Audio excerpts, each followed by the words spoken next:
এই বিয়ে হতে পারে না, কারণ আমি ঈশান ভাইয়ের বাচ্চার মা হতে চলেছি। নিজের ছোট বোন তিথির মুখে এমন কথা শুনে স্তব্ধ হয়ে গেল তৃষা। আজকে তার চাচাতো ভাই ঈশানের সাথে পারিবারিকভাবে তার বিয়ে হওয়ার কথা, অথচ এমন সময় তার আপন বোন সে এমন কথা বলছে। বাড়ির অন্যান্য সদস্যরাও চরম পর্যায়ের অবাক হয়ে গেছেন। তৃষা তিথির বাবা তৌহিদ খান রাগে গলায় বলে ওঠেন, এসব কি বাজে কথা বলছো তুমি তিথি? আজ তোমার বড় বোনের সাথে ঈশানের বিয়ে হবে, আর তুমি এখানে এসে এসব বলছো? তিথি দ্রুত শ্বাস নিতে থাকে। সে জানে আজ সে যেটা করছে তার জন্য তাকে অনেক সাহসের সঞ্চার করতে হবে নিজের মনে। এরপর থেকে হয়তো অনেক কিছু সহ্য করতে হবে। তবুও সে দমল না, আত্মবিশ্বাসের সাথে বলে উঠল, আমি যেটা বলছি সেটা শতভাগ সত্য। বিশ্বাস না হলে প্রেগন্যান্সির রিপোর্টটা তোমরা দেখতে পারো। তৌহিদ খান ছুটে এসে রিপোর্টটা হাতে নিলেন। সাথে সাথেই ভীষণভাবে অবাক হয়ে গেলেন তিনি। রাগে ক্ষেপে তিথির গালে ঠাস করে থাপ্পড় বসিয়ে দিলেন। চিৎকার করে বলে উঠলেন, এদিন দেখার জন্য কি তোকে বড় করেছিলাম? ঈশানের বাবা রহিম খান আর মা সেলিনা বেগমও স্তব্ধ হয়ে গেছেন।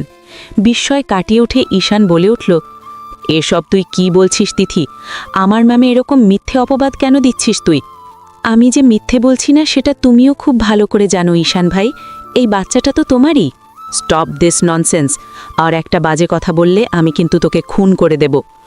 এখন তো আমাকে খুন করতে চাইবেই। আমাকে ভোগ করা হয়ে গেছে কিনা, তাই তো এখন আমার বড় বোনকে বিয়ে করতে চাইছো?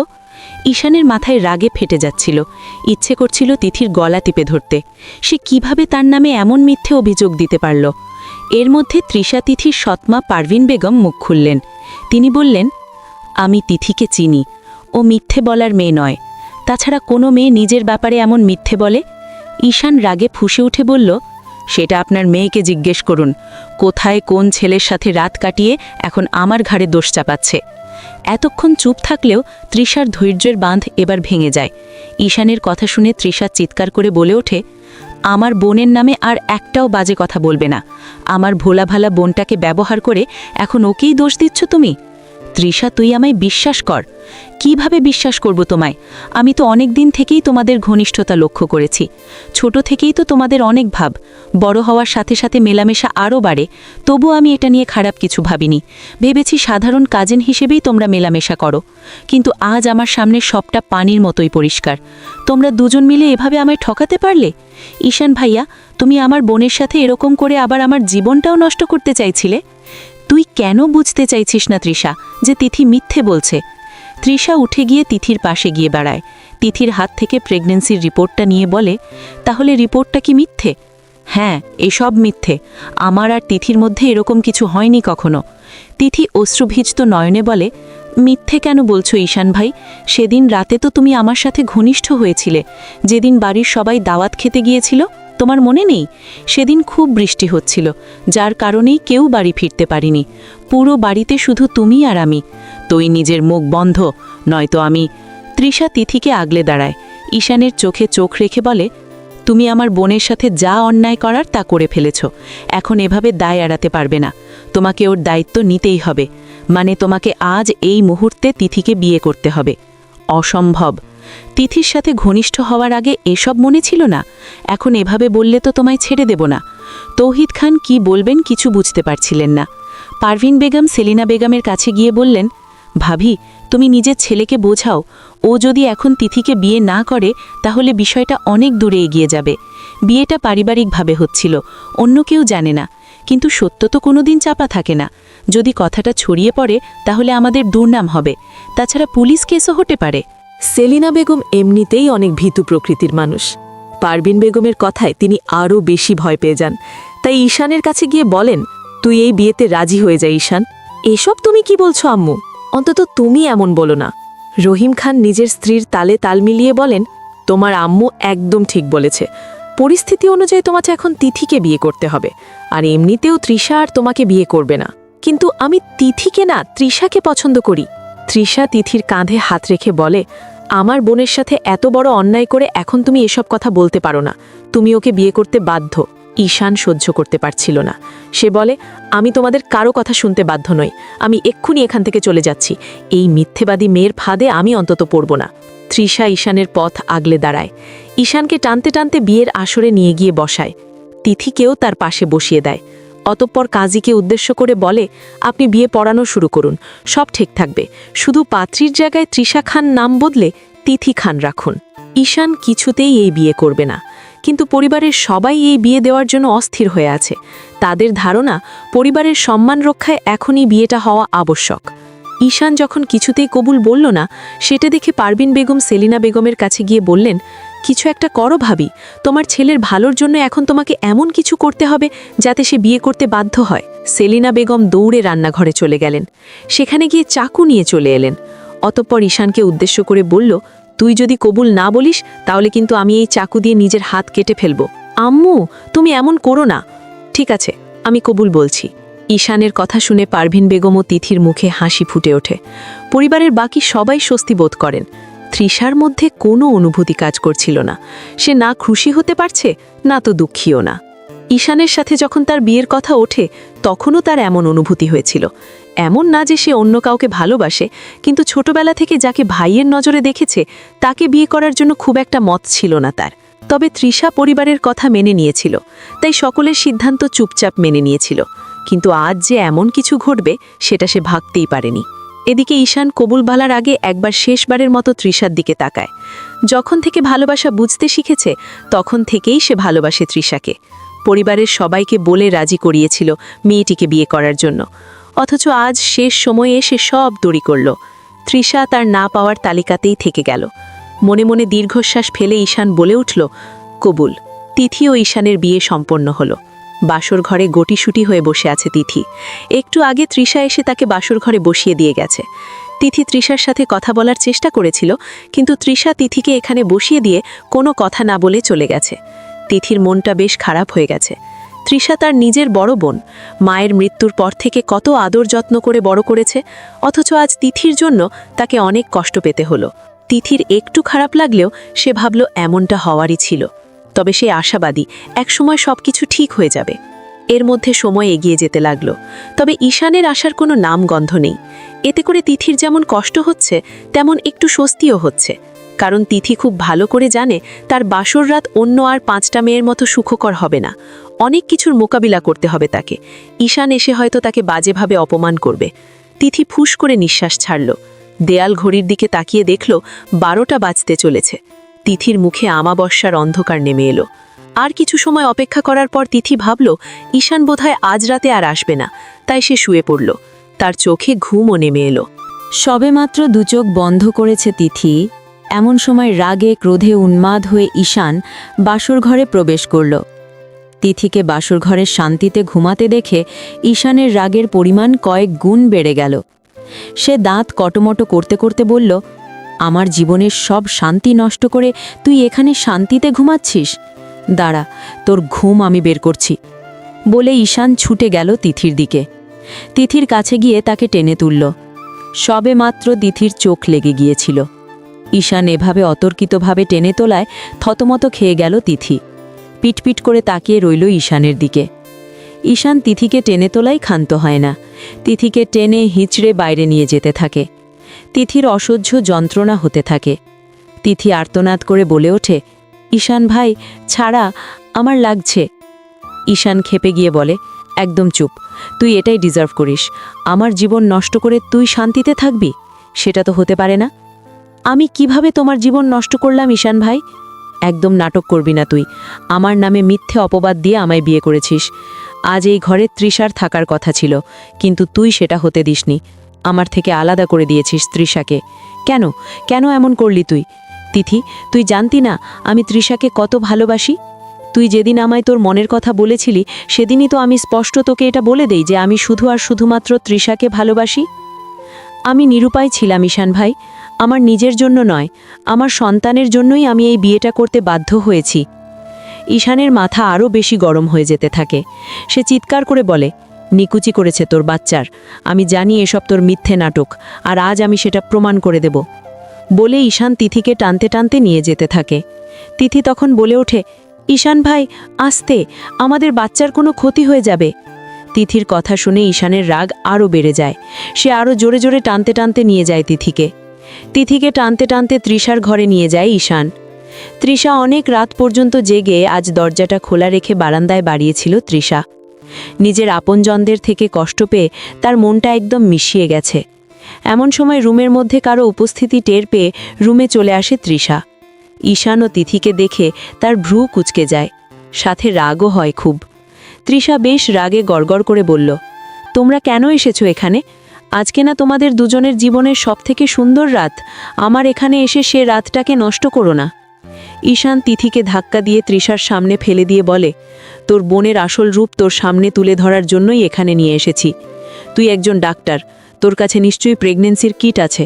তখনও যে রিপোর্ট দিয়েছিল তার উপর আমার কোনো বিশ্বাস নেই। তুই এক্ষুনি আরেকটা কিট দে, দেখি এবার কি রিপোর্ট আসে। তৃষা তাই করে তিথিকে একটা প্রেগনেন্সির কিট দেয়। তিথি আমতা আমতা করে বলে, তখন তো টেস্টের রেজাল্টই দিলাম, আর কতবার টেস্ট করতে হবে? তৃষা সন্দেহভাজন নয়নে বলল, তুই যদি সত্যি বলে থাকিস তাহলে তো টেস্ট করতে কোনো অসুবিধে নেই, আরেকবার টেস্ট করলে নিশ্চয়ই রিপোর্ট বদলে যাবে না। তিথি কাপা কাপা হাতে টেস্ট কিটটা হাতে তুলে নেয়, অতঃপর চলে যায় বাথরুমে। অনেকক্ষণ পরও যখন সে বেরিয়ে আসে না, তখন ঈশান বাইরে থেকে চিৎকার করে বলে, কি হলো, এত সময় কেন লাগছে তোর? তিথি একটু পরেই বেরিয়ে এলো, এসে কিটটা তৃষার হাতে তুলে দিল। ঈশান তৃষাকে শুধালো, রিপোর্ট কি এসেছে? নিজেই দেখে নাও। ঈশান কিটটা হাতে নিয়ে দেখে রিপোর্ট পজিটিভ। তার নিজের চোখে বিশ্বাস হতে চায় না। সে বলে ওঠে, এটা হতে পারে না, তিথি নিশ্চয়ই কোনো কারসাজি করেছে। এর মধ্যে তিথির হঠাৎ করে খুব বমি পায়। সে মুখে হাত দিয়ে বাথরুমের দিকে ছোটে, গল গল করে বমি করে দেয়। তৃষা ঈশানের উদ্দেশ্যে বলে, তুমি কি এর পরেও সত্যটা অস্বীকার করবে ঈশান ভাই? হ্যাঁ, কারণ আমি জানি আমি নির্দোষ। এসব প্রেগনেন্সির কিটে আমার কোনো বিশ্বাস নেই। কাল আমি ওকে নিয়ে তোর হসপিটালে যাব, ওর প্রেগনেন্সি টেস্ট করাবো, তারপরে সব পরিষ্কার হয়ে যাবে। তৃষা বিরক্তির সাথে বলে ওঠে, তোমার যা করার তুমি করো, কিন্তু প্লিজ এখন তোমার ওয়াইফকে নিয়ে এই রুম থেকে বেরিয়ে যাও। আমাকে একটু শান্তিতে থাকতে দাও প্লিজ। ঈশান রুম থেকে চলে যায়। তিথি বাথরুম থেকে বেরিয়ে ঈশানকে না দেখে তৃষাকে জিজ্ঞেস করে, আপি, ঈশান ভাইয়া কোথায়? জানি না আমি। তুই এই রুম থেকে এক্ষুনি বের হ, তোকে সহ্য হচ্ছে না। আমার বিশ্বাস করো, আমি সত্যি প্রেগনেন্ট। তুই আমার রুম থেকে বের হ বলছি, জাস্ট লিভ। তিথি মাথা নিচু করে বের হয়ে যায়। পরের দিন ঈশান বেশ দ্রুতই অফিস থেকে চলে আসে। উদ্দেশ্য, যে করেই হোক তিথির সব ষড়যন্ত্র সবার সামনে আনা। বাড়িতে এসেই তিথির নাম ধরে ডাকতে থাকে। পুরো বাড়ি মাথায় তোলে। ধীরে ধীরে বাড়ির সবাই নিচে নামে। তিথিও পারভিন বেগমের সাথে নিচে নেমে আসে। ঈশান তিথিকে উদ্দেশ্য করে বলে, তুই এক্ষুনি আমার সাথে হসপিটালে চল, আজ তোর সব জারিজুরি বের করব। তিথি পারভিন বেগমের দিকে তাকায়। পারভিন বেগম তিথিকে আশ্বাস দিয়ে বলে, তুমি চিন্তা করো না, সব কিছু ঠিক থাকবে। তিথি ভরসা পেয়ে ঈশানের সাথে চলে যায়। তিথিকে নিয়ে ঈশান হসপিটালে যায়। সেখানে গিয়ে তিথির প্রেগনেন্সি টেস্ট করানো হয়। হাসপাতালে তৃষার সাথে তাদের দেখা হয়ে যায়। তৃষা তাদের এগিয়ে যেতে চাইলে ঈশান তাকে আটকে বলে, একটু থাম, এখনই তিথির প্রেগনেন্সির রিপোর্ট চলে আসবে, আসল সত্যটা দেখে তারপর যা। একটু পরে রিপোর্ট নিয়ে আসেন একজন নার্স। তিনি রিপোর্টটা ঈশানের হাতে দেন।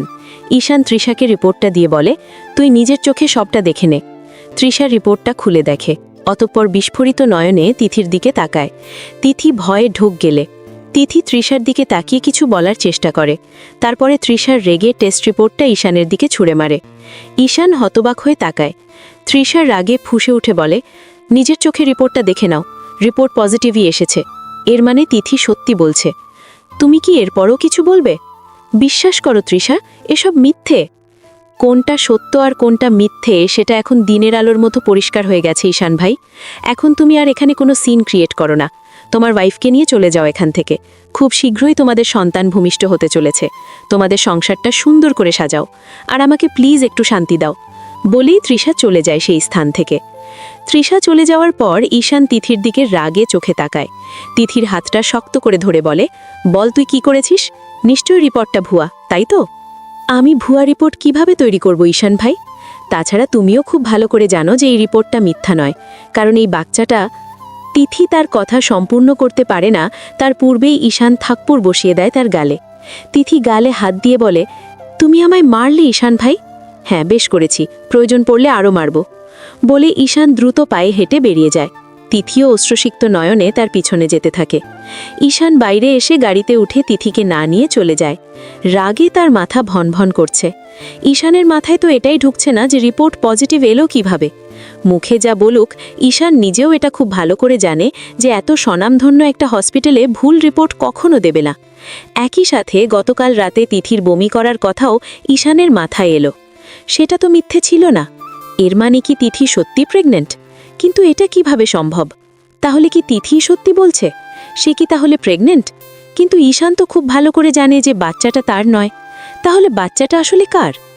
ঈশান কিছুক্ষণ ঠান্ডা মাথায় চিন্তা করে ব্যাপারটা নিয়ে। অতঃপর তার মাথায় কিছুটা ঢোকে ব্যাপারটা। ঈশান আন্দাজ করতে পারে বাচ্চাটা তার না হলে এটা হয়তো অন্য কারো বাচ্চা। এর মাঝে তিথি অন্য কারো বোঝা তার ঘাড়ে চাপাতে চাইছে। কথাটা ভাবতেই রাগে ঈশানের পুরো শরীর কাঁপতে থাকে। তবে সে এত সহজে তিথির উদ্দেশ্য সফল হতে দেবে না। ঈশান গর্জনে বলে, এবার আমি সব সত্য সামনে বের করেই ছাড়ব। এজন্য আমাকে সবার আগে তিথির সন্তানের আসল বাবাকে খুঁজে বের করতে হবে, তারপর বাকি সব কিছু। তিথি একা একাই বাড়িতে এসে উপস্থিত হয়েছে। পারবিন বেগম ও তৌহিদ খান নিজেই বসেছিলেন। তিথিকে দেখা মাত্রই তৌহিদ খানের মাথায় রাগ চেপে বসে। এই মেয়েটা জন্মের 1 বছর পরে তার প্রিয়তমা স্ত্রীকে তিনি হারিয়েছিলেন। সে সময় অনেকে মেয়েটাকে অপয়া বললেও সেসব কথা কানে তোলেননি তিনি। মা মরা মেয়েটাকে মায়ের অভাব বুঝতে দেননি। তৃষার থেকেও বেশি আদর দিয়েছেন। অথচ এই মেয়েটাই তার সব সম্মান ধূলিসাৎ করে দিল। এখন তৌহিদ খানেরও মনে হচ্ছে এই মেয়ে সত্যিই অপয়া। তিনি কোনো বাক্য ব্যয় না করে বসার ঘর থেকে নিজের রুমে চলে যান। তিনি যাওয়ার পরে পারবিন বেগম এসে তিথির পাশে দাঁড়ান। তিথির কাঁধে হাত রেখে বললেন, সব কিছু ঠিক তো? হ্যাঁ, রিপোর্ট পজিটিভই এসেছে। তা তো আসবেই, কারণ তুমি তো সত্যিকার অর্থেই প্রেগনেন্ট, সেটা আমি জানি। কিন্তু আমার এখন কেমন জানি লাগছে। আচ্ছা, আমি কি কোনো ভুল করছি? তুমি কোনো ভুল করছো না। যা করছো নিজের সন্তানের জন্যই তো করছো। তার তো একটা পিতৃ পরিচয়ের দরকার আছে নাকি? নিজের জন্য না ভাবো, নিজের অনাগত সন্তানের কথা ভেবে যা হচ্ছে সেটাকে সঠিক মেনে নাও আর নিজেকে শক্ত করো। তিথি দীর্ঘশ্বাস ফেলে। জীবন তাকে এমন এক জায়গায় এনে দাঁড় করিয়েছে যে একসময় যেসব কাজকে সবথেকে বেশি ঘৃণা করত, আজকাল সেসব কাজই করতে হচ্ছে। যেমন পারবিন বেগমের সাথে ঘনিষ্ঠতা। তিথির আজও মনে পড়ে সে যখন 10ম শ্রেণীতে পড়ছিল তখন তার বাবাই এই মহিলাকে বিয়ে করে আনেন, যা তিথিকে প্রচুর মর্মাহত করে। তিথির যখন মাত্র 1 বছর বয়স আর তৃষার 5, তখন তাদের মায়ের মৃত্যু হলে তৌহিদ খান এতগুলো বছর একাই নিজের 2 মেয়েকে মানুষ করেন। কখনো দ্বিতীয় বিয়ের কথা ভাবেননি। দ্বিতীয় বিয়ের কথা বললেও রেগে যেতেন তিনি।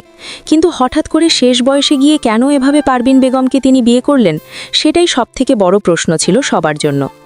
তিথির জানামতে পারবিন বেগম তৌহিদ খানের বন্ধু আব্দুল করিমের স্ত্রী ছিলেন। আব্দুল করিমের মৃত্যুর কিছু মাসের মধ্যেই তিনি পারবিন বেগমকে বিয়ে করেন।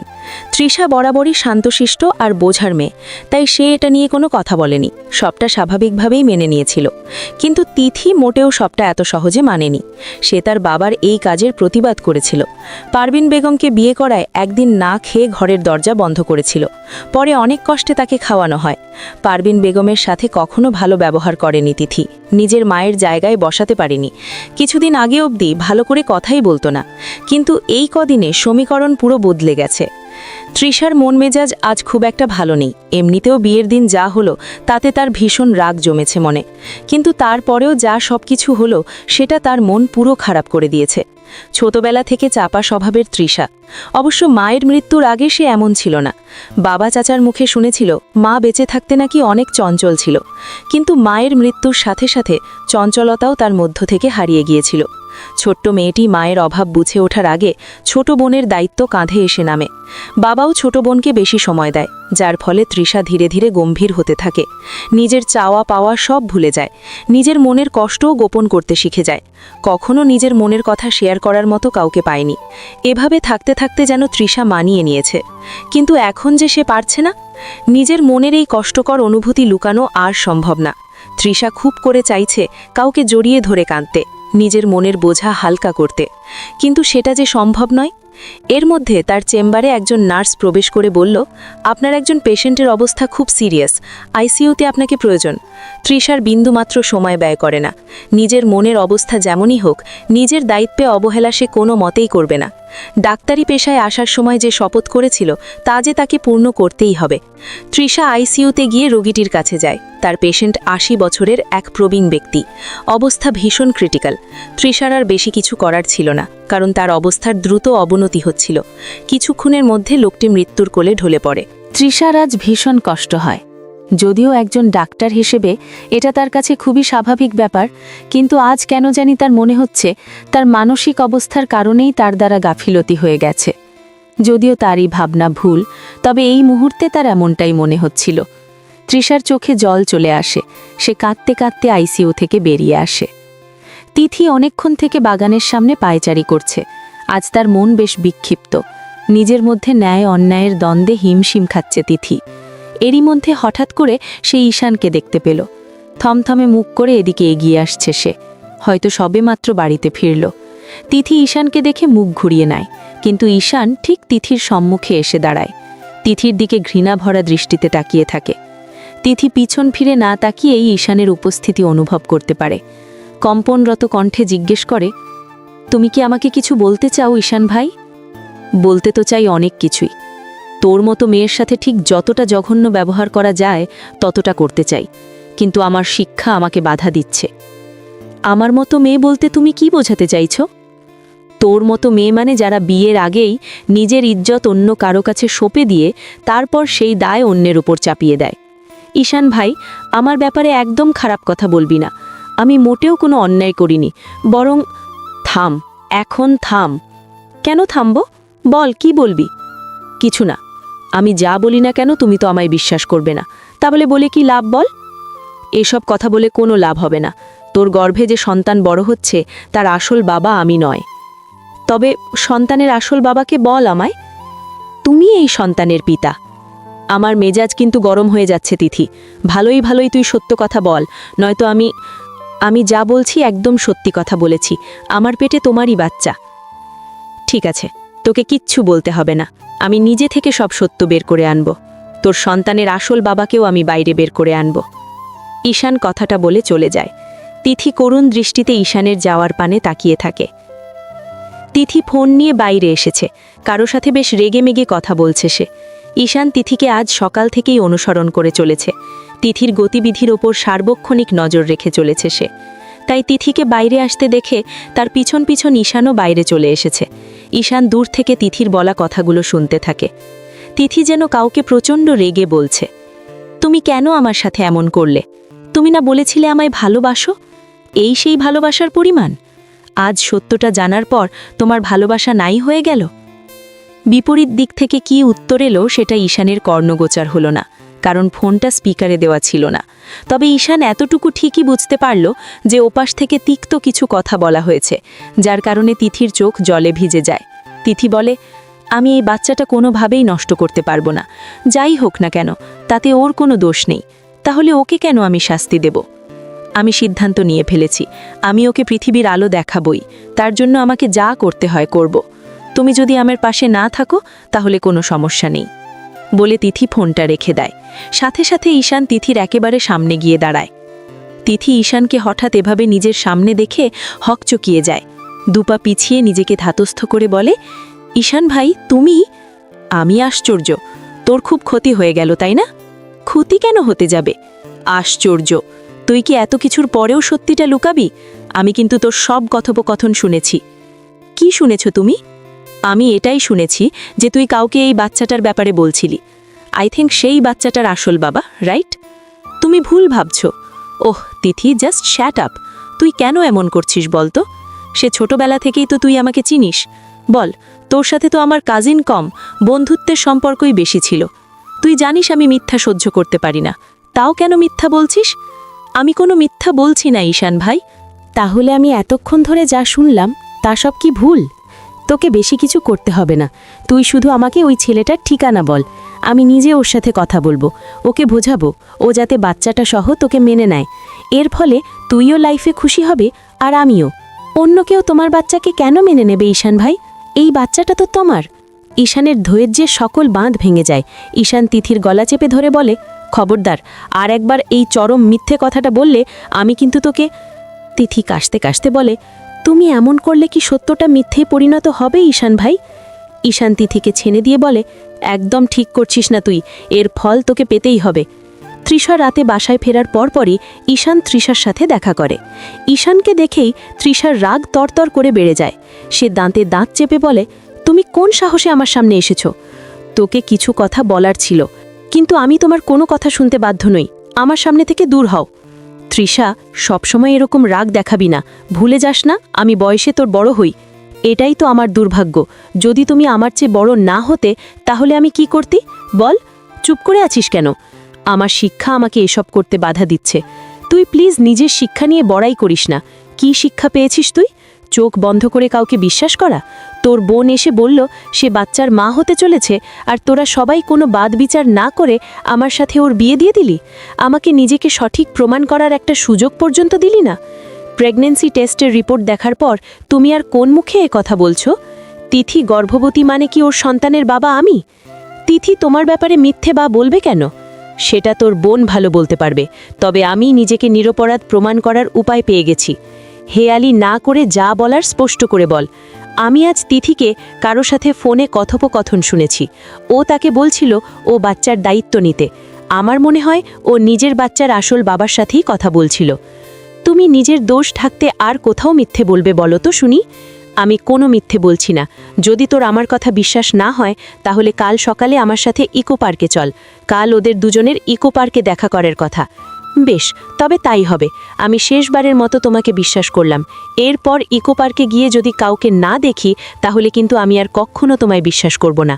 আমি বিশ্বাস করি কাল তিথির প্রেমিক নিশ্চয়ই ইকো পার্কে আসবে। তারপর সব সত্য তোমার সামনে উন্মোচিত হবে।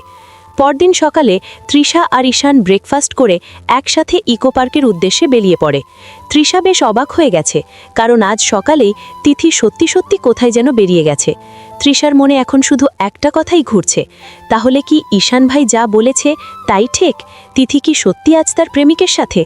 তৃষার ভাবনার মধ্যে দুজনেই ইকো পার্কের সামনে এসে দাঁড়ালো। তৃষা আর ঈশান দেখল তিথি পার্কে প্রবেশ করছে।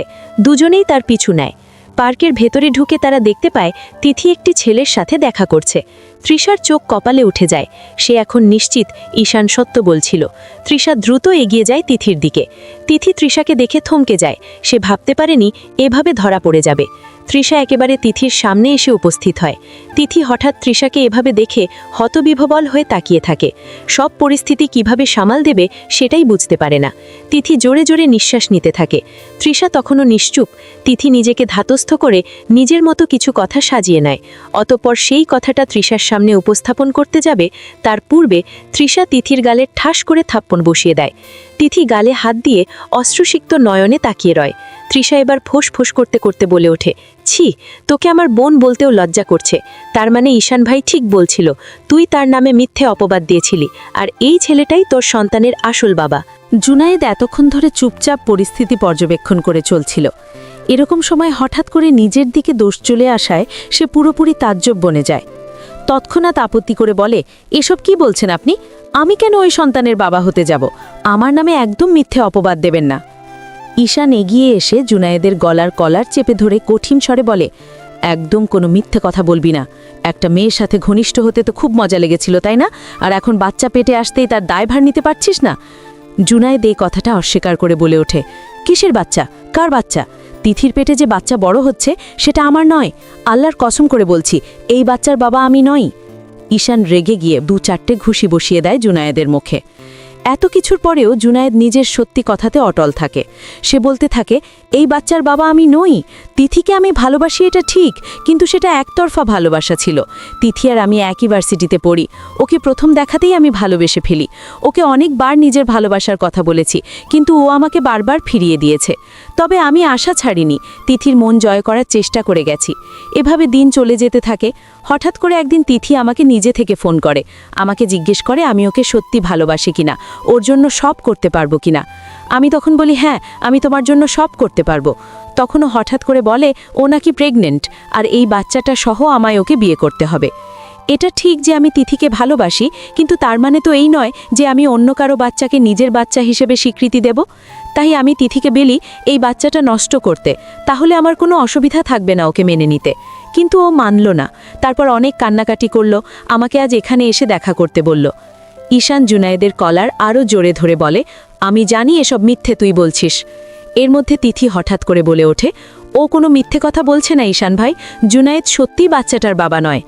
তাহলে তুই ওর সাথে কেন যোগাযোগ করছিলি? তোমাকে মুক্তি দেওয়ার জন্য ঈশান ভাই।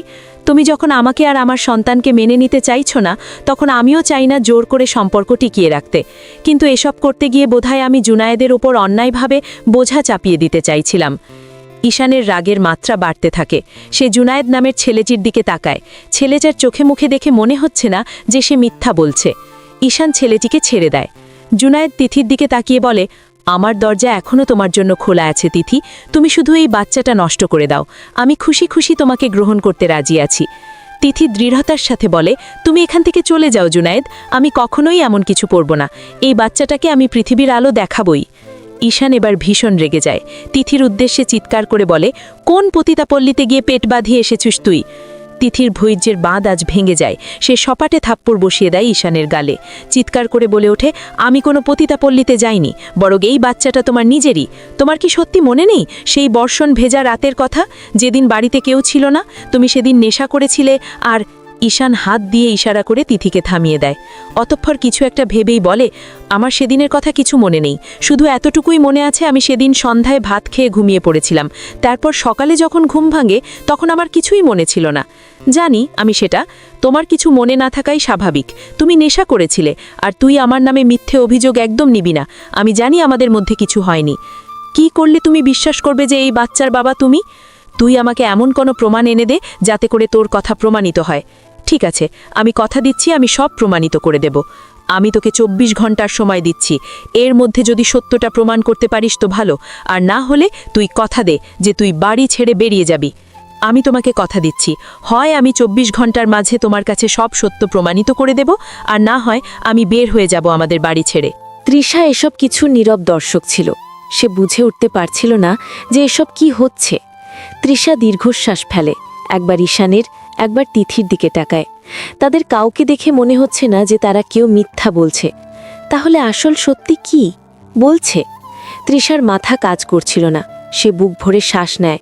অতঃপর বলে ওঠে, আমি এখন হসপিটালে যাচ্ছি, তোমাদের যা ইচ্ছা তোমরা করো, আমার আর কিছুই ভালো লাগছে না। তৃষা চলে যেতে নিলেই ঈশান পিছন থেকে বলে ওঠে, তুই কোনো চিন্তা করিস না। 24 ঘন্টা কেন, 24 বছর সময় দিলেও তিথি কিছুই প্রমাণ করতে পারবে না, কারণ ও মিথ্যা বলছে, আর মিথ্যা দিয়ে সত্যকে কখনোই আড়াল করা যায় না। ঈশানের কথা শুনে তিথিও বলে ওঠে, কোনটা সত্যি আর কোনটা মিথ্যা সেটা তো আগামী 24 ঘন্টা পরেই সবার সামনে আসবে। তুমি তখন আর চাইলেও আমাকে বা আমাদের সন্তানকে অস্বীকার করতে পারবে না। তুমি শুধু আমারই হবে, আমি কখনোই তোর হব না। তোর মতো মিথ্যেবাদী মেয়েকে আমার মেরে ফেলতে ইচ্ছে করছে। তৃষা তাদের এসব কথায় বিরক্ত হয়ে দ্রুত সেখান থেকে প্রস্থান করে।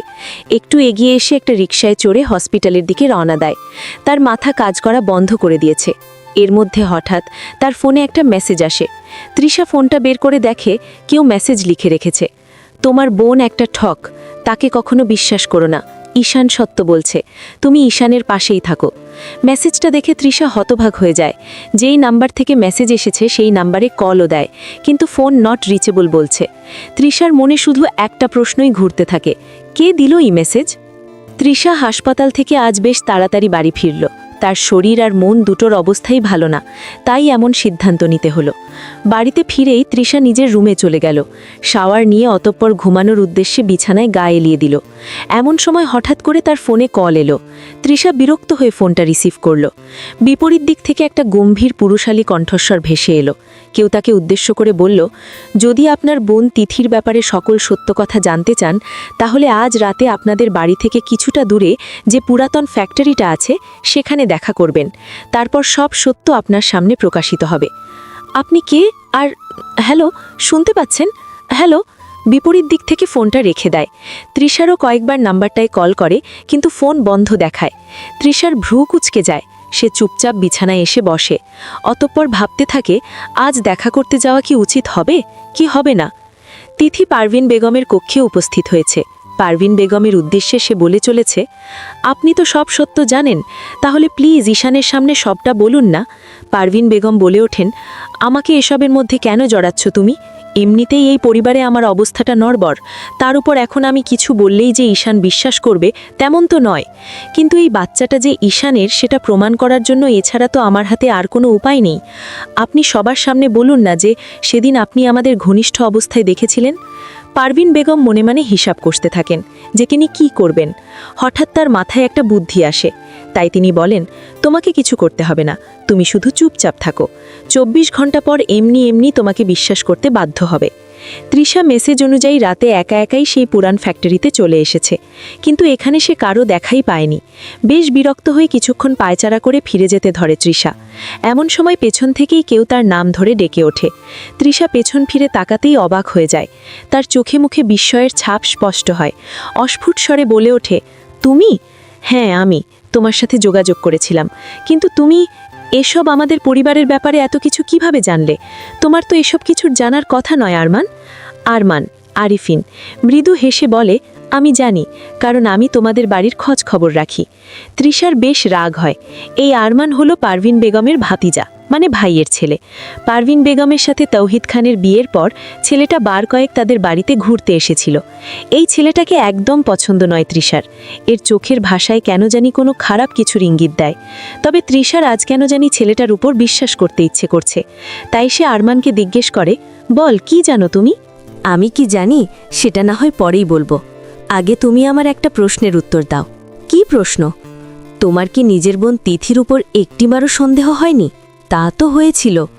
তাহলে একজন ডাক্তার হওয়ার পরেও তুমি ডিএনএ টেস্টের কথা বলনি কেন ওকে? আরমানের কথায় তৃষা বেশ উচট খায়। সত্যি তো, ব্যাপারটা তার মাথা থেকে একদম বেরিয়ে গিয়েছিল। আরমান তৃষার মনোভাব বুঝতে পেরে বলে ওঠে, এখন আমি বলি, আমি কি জানি। এই বাচ্চাটা ঈশানের নয়। তাহলে বাচ্চাটা কার? আমার। কি? এসব তুমি কি বলছো? যা সত্যি তাই বলছি। তোমার বোনের সাথে আমার বেশ ঘনিষ্ঠ সম্পর্ক, আর এই সম্পর্কের ফলেই তুমি যে কথাগুলো বলছো তার প্রমাণ কি? আমি তো কখনো আমার বোনকে তোমার সাথে মিশতে দেখিনি। বাহ তৃষা, বাহ!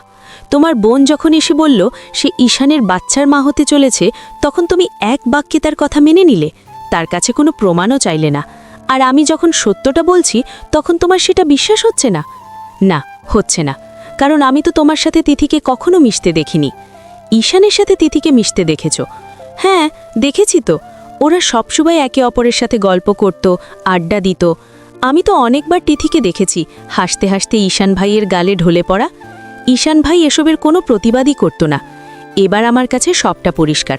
তার মানে সন্দেহ থেকেই তুমি ঈশানকে দোষী ভেবে নিয়েছ।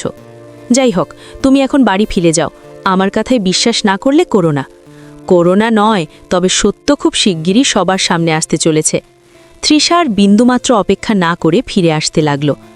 আরমান তৃষার যাওয়ার দিকে তাকিয়ে রহস্যময় হাসল।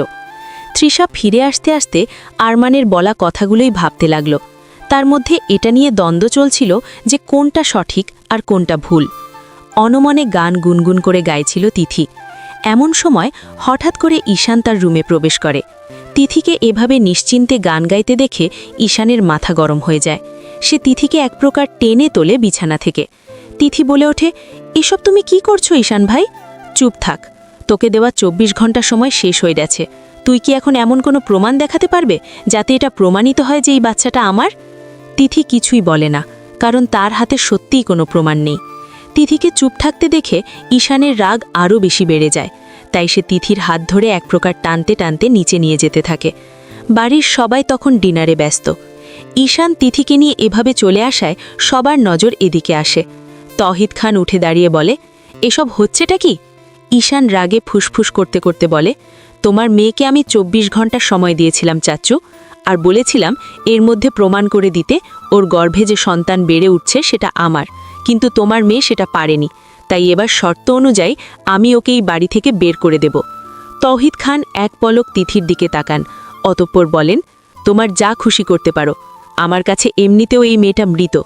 আমার এখন একটাই মেয়ে, আর সে হলো তৃষা। নিজের বাবার কথা শুনে তিথির চোখে জল চলে আসে। সে ভেবেছিল অন্তত তার বাবা তার হয়ে কথা বলবে। এরম হঠাৎ পারভিন বেগম বলে ওঠেন, তুমি এভাবে তিথিকে বাড়ি থেকে বের করে দিতে পারো না? ওকে আর কিছুটা সময় দাও নিজেকে প্রমাণ করার। আমি ওকে আর 1 মিনিটও সময় দেব না, বলে ঈশান তিথিকে টানতে টানতে নিয়ে যেতে থাকে। এমন সময় ঈশানের মা সেলিনা বেগম আর তার বাবার রাস্তা আটকে দিয়ে বলে, তিথি আর আমাদের বাড়ি থেকে কোথাও যাবে না। নিজের মায়ের মুখে এমন কথা শুনে অবাক হয়ে তাকিয়ে থাকে ঈশান। ঈশান অবাক হয়ে নিজের মায়ের দিকে তাকায়, অতঃপর জিজ্ঞেস করে, তুমি আমাকে আটকালে কেন আম্মু? সেলিনা বেগম তখন উত্তর দেন, কারণ তিথি ঠিক বলছে, ও তোমার বাচ্চার মা হতে চলেছে। এসব কি বলছো আম্মু? হ্যাঁ, আমি ঠিকই বলছি। তুমি এরম কথা কিভাবে বলছো আম্মু? সেলিনা বেগম এবার ডুব দেন অতীতের নদীতে। তিনি মনে করেন সেদিনের কথা, যেদিন তারা সবাই বিয়ের দাওয়াত খেতে বাইরে গিয়েছিল। সেদিন দাওয়াত খেয়ে ফিরে এসে তিনি তার স্বামী রহিম খানের সঙ্গে ঈশানের রুমে যান। ঈশানের রুমে গিয়ে তাদের দু চোখ থমকে যায়, কারণ তারা দেখতে পায় তিথি আর ঈশান এক রুমে অবস্থান করছে। দুজনে একে অপরকে জড়িয়ে ধরে আছে। দুজনের গায়ের অর্ধেক পোশাক, তবে দুজনেই ঘুমের মধ্যে রয়েছে। দেখে মনে হচ্ছিল সারা রাত তারা এভাবেই ছিল। সেলিনা বেগম এই ঘটনায় পুরোপুরি হতবাক হয়ে যান। রহিম খানের অবস্থাও একই রকম। তারা দুজনে বাকরুদ্ধ হয়ে যান।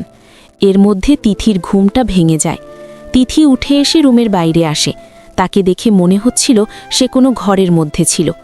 বাইরে এসে তিথি কাঁদতে শুরু করে।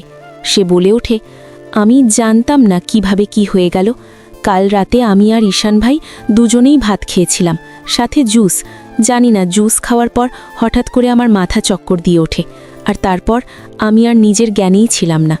ঈশান ভাইয়ের অবস্থা হয়তো আমার মতোই ছিল। তিথির কথা শুনে সেলিনা বেগম ও রহিম খানও কোনো অভিব্যক্তি ব্যক্ত করতে ভুলে যান। একটা বড় দুর্ঘটনা যে ঘটে গেছে এটা তো তখন পরিষ্কার ছিল। এর পরিণাম যে ভালো হবার নয় সেটাও স্পষ্ট ছিল। সেলিনা বেগম তখন অনেক অনুনয় বিনয় করে বলেন, যা হবার হয়ে গেছে, আমার ছেলেটা নির্দোষ, নামে খারাপ কিছু বলো না প্লিজ। তুমি তো বললা যে এসব কিছু জুস খাওয়ার পর হয়ে গেছে, আর ঈশান বা তুমি কেউ একে অপরকে ভালোবাসো না। তাই তুমি এসব নিয়ে আর জলঘোলা করো না। এসব একটা দুর্ঘটনা ভেবে ভুলে যাও। এভাবে কিভাবে সব কিছু আমি ভুলে যাব চাচি? আমার সম্মানের ব্যাপার। সেই সময় রহিম খান বলে ওঠেন, দেখো, তোমার বা ঈশানের মধ্যে তা কোনো সম্পর্ক নেই। তুমি এসব কিছু নিয়ে আর কথা না বললেই ভালো হবে। তোমার বোনের সাথে তো ঈশানের বিয়ে হবার কথা। সব দিকটা ভেবেই তোমার সিদ্ধান্ত নেওয়া উচিত।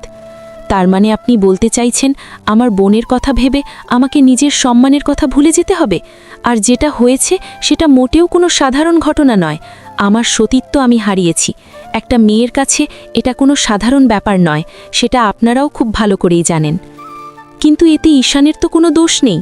আমার মনে হয় এটা কোনো তৃতীয় ব্যক্তির প্ল্যানিং। যাই হোক না কেন, সব দিক দিয়েই তো আমি বেশি ক্ষতিগ্রস্ত হলাম। রহিম খান ও সেলিনা বেগম মিলে অনেক অনুনয় বিনয় করে সেদিন তিথির মুখ বন্ধ করেন। অতীত থেকে বেরিয়ে এসে সেলিনা বেগম বলেন, এই জন্য আমি আর তোর বাবা এত সহজে তোর আর তিথির বিয়ের ব্যাপারটা মেনে নিই।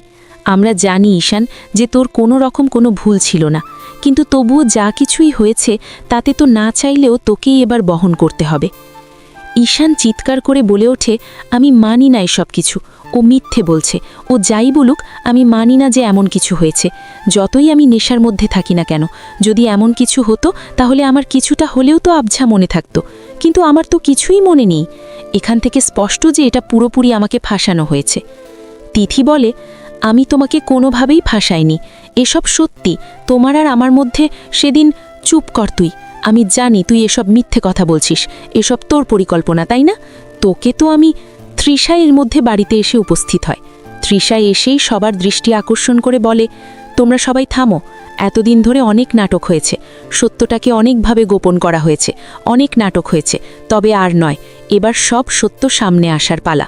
আর কে সত্য আর কে মিথ্যে সেটা জানার জন্য এখন একটাই উপায় আছে, আর সেটা হলো ডিএনএ টেস্ট।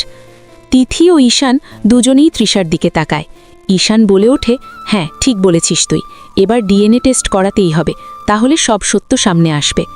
তিথি আপত্তি করে বলে, না, আমি ডিএনএ টেস্ট করাবো না। আমার বাচ্চা এখনও ভূমিষ্ঠ হয়নি। যদি ডিএনএ টেস্ট করালে ওর কোনো ক্ষতি হয়? তুই ভুল ভাবছিস তিথি। এখন টেকনোলজি অনেক উন্নত হয়েছে। ডিএনএ টেস্ট করালে বাচ্চার কোনো ক্ষতি হবে না। আমি একজন ডাক্তার হিসেবে তোকে এটা নিশ্চয়তা দিতে পারি। আমি করাবো না, কারণ আমি জানি এই বাচ্চা ঈশান ভাইয়ের। আর ঈশান ভাই যদি মেনে নিতে না চায় তাহলে কোনো অসুবিধে নেই। আমি বাচ্চাটাকে একাই মানুষ করব, তাও কোনো ডিএনএ টেস্ট করাবো না। ঈশান তিথির হাত শক্ত করে ধরে বলে, অনেক দিন থেকে তোর অনেক নাটক আমি দেখে চলেছি, কিন্তু আর নয়। এবার তুই চাস বা না চাস, আমি ডিএনএ টেস্ট করাবই। তোর সব খেলা এবার শেষ হবে। তৃষা, তিথি ও ঈশানকে বলে, তোমরা আমার সাথে চলো ল্যাবে, ওখানে গিয়ে ডিএনএ টেস্ট করানো হবে। তিথি কোনো মতেই যেতে চায় না। ঈশান তখন তাকে টানতে টানতে নিয়ে যেতে থাকে, সে যেন বদ্ধপরিকর সব সত্য সামনে আনার জন্য। ঈশান ও তিথির বাচ্চার ডিএনএ নেওয়া হয়ে গেছে, এখন শুধু টেস্টের রিপোর্ট আসা বাকি। পরিবারের সব সদস্য ওদের আগ্রহ নিয়ে বসে আছে এই টেস্ট রিপোর্ট কি আছে তা জানার জন্য। সবার মধ্যে উন্মাদনা কাজ করছে, বিশেষ করে ঈশান, তৃষা ও তিথির মাঝে।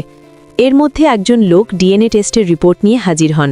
তিনি রিপোর্ট তৃষার হাতে তুলে দেন। তৃষা রিপোর্টটা খুলে দেখে। রিপোর্টটা দেখে সে চূড়ান্ত পর্যায়ের অবাক হয়। তৃষার মুখের ভঙ্গি দেখে কিছু বুঝতে না পেরে ঈশান জিজ্ঞেস করে, রিপোর্টে কি এসেছে? চুপ করে থাকিস না, বল রিপোর্ট কি? রিপোর্ট অনুযায়ী এই বাচ্চার সাথে ঈশান ভাইয়ের ডিএনএ মেলেনি।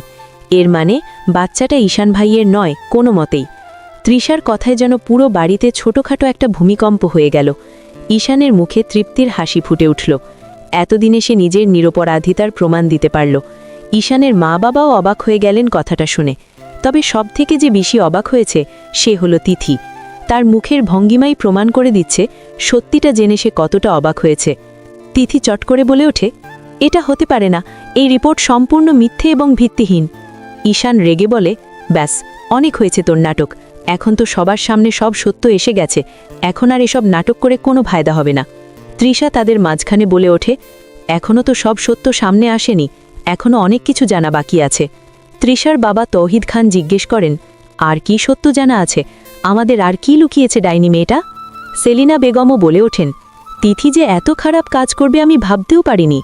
আমার নির্দোষ ছেলেটাকে এভাবে ফাঁসিয়ে দিল, নির্লজ্জ মেয়ে একটা। তিথির চোখ দিয়ে টপ টপ করে জল পড়তে থাকে। সে আবার নিজেকে নির্দোষ দাবি করে বলে, বিশ্বাস করো, আমি এমন কিছু করিনি। আমি তো জানতাম এই বাচ্চাটা ঈশান ভাইয়ের, কিন্তু রিপোর্ট। তিথি তার পুরো কথা সম্পূর্ণ করতে পারল না। তার আগেই তৃষার ঠাস করে থাপ্পড় বসিয়ে দিল তার গালে। রাগে গড়গড় করে বলল, বেয়াদব মেয়ে, আর কত নাটক করবি তুই? তুই আমার বোন হয়ে যে এত নিচে নামবি আমি ভাবতে পারিনি। তিথি কান্না করতে করতে বলে, আপু, আমায় বিশ্বাস করো। বিশ্বাস? আর তোকে অসম্ভব। যাই হোক, তোর পর্দাফাঁস এখনও শেষ হয়নি, এখনও অনেক কিছু সামনে আসা বাকি। তোর বাচ্চার আসল বাবাকে এবার সবার সামনে নিয়ে আসবো আমি। বলে দরজার দিকে তাকায়। সে কাউকে একটা দেখে বলে ওঠে, তুমি আর ওখানে দাঁড়িয়ে না থেকে ভেতরে আসো। আরমান ত্রুস্ত পায়ে হেঁটে বাড়িতে প্রবেশ করে। তিথি হতভাগ হয়ে আরমানের দিকে তাকায়। তৃষা সবার সামনে বলে, আরমান তিথির সন্তানের আসল পিতা, কারণ আরমানের সাথে ডিএনএ মিলে গেছে। ঈশান তৃষার সামনে এসে জিজ্ঞেস করে, কিন্তু তুই কিভাবে এসব জানতে পারলি যে আরমান তিথির সন্তানের বাবা হতে পারে? আরমান নিজে থেকেই আমার সাথে দেখা করে, আর ও আমাকে নিজের মুখে সব বলে যে তিথির গর্ভে যে সন্তান বেড়ে উঠছে তার আসল পিতাও নিজেই। আমি তো প্রথমে বিশ্বাস করিনি, তখনই ডিএনএ টেস্টের কথা বলল। আমি তখন সিদ্ধান্ত নেই তাই করা যাক। এরপর তোমার পাশাপাশি আমি আরমানেরও ডিএনএ টেস্টের ব্যবস্থা করাই, আর তাতেই ফল হাতে হাতে চলে আসে। তিথি তৃষার কথা শুনে যেন আকাশ থেকে পড়ে। হতবিহব্বল হয়ে পালে, এসব কি বলছিস তুই আপু? আরমান কিভাবে আমার সন্তানের বাবা হতে পারে? আমার সাথে ওর তো কোনো সম্পর্কই নেই। আরমান খানিক হেসে বলে, এখন আর নাটক কেন করছো তিথি? সব সত্যি তো সবার সামনে এসেই গেছে, এখন আর এসব নাটকের কোনো মানেই হয় না। তুমি নিজের মুখে সবাইকে সবটা বলবে নাকি আমি বলবো বলো তো? কোন সত্যের কথা বলছো তুমি? তাহলে তুমি বলবে না, তাই তো? ঠিক আছে, আমি বলছি। তিথিকে আমি অনেক আগে থেকেই পছন্দ করতাম। তিথির মনোভাব ঠিক বুঝতাম না। ওকে একবার প্রপোজ করলেও ও আমায় হ্যাঁ না কিছুই বলে না। তারপর আমি আর কিছু বলিনি। এরপর হঠাৎ একদিন তিথি আমার সামনে এলো। আমার সামনে এসে বলল ও আমাকে ভালোবাসে। আমি ওর কথা শুনে খুব খুশি হয়ে গেলাম। এরপর থেকে আমরা মিশতে শুরু করলাম। আমাদের মধ্যে সম্পর্ক গাঢ় হতে লাগলো এবং আমরা ইন্টিমেট হই বেশ কয়েকবার, যার ফলে তিথি প্রেগনেন্ট হয়ে যায়। ও আমার কাছে প্রাথমিক অবস্থায় কথাটা লুকায়, কিন্তু একসময় আমি ঠিকই সবটা জানতে পারি। তখন আমি ওকে বলি আমার এই বাচ্চাটা মেনে নিতে কোনো অসুবিধা নেই এবং প্রয়োজনে আমরা বিয়ে করব। কিন্তু তিথি সেই মুহূর্তে বেঁকে বসে। ও আমাকে জানায় আমাকে বিয়ে করবে না এবং আমার সাথে সব যোগাযোগ বন্ধ করে দেয়। আমি নিজে থেকে ওর সাথে যোগাযোগ করার অনেক চেষ্টা করি, কিন্তু আমার সাথে কোনো যোগাযোগই করে না। তৌহিদ খান প্রশ্ন করেন, যদি তোমরা একে অপরকে ভালোবেসে থাকো এবং তুমি তিথির দায়িত্ব নিতে প্রস্তুত থাকো, তাহলে তিথি তোমায় বিয়ে করতে রাজি হলো না কেন? এর মধ্যেই পারভিন বেগম বলে ওঠেন, কারণটা আমি বলছি। এর কারণ হলো তিথি ঈশানকে ভালোবাসত, ঈশানকে পাওয়ার জন্য পাগল ছিল। কিন্তু ঈশান যখন ওকে পাত্তা না দিয়ে তৃষাকে বিয়ে করতে চায় তখন ওর ইগো হার্ট হয়। ও ও তখন আমার বেচারা ভাতিজা তাকে ব্যবহার করে।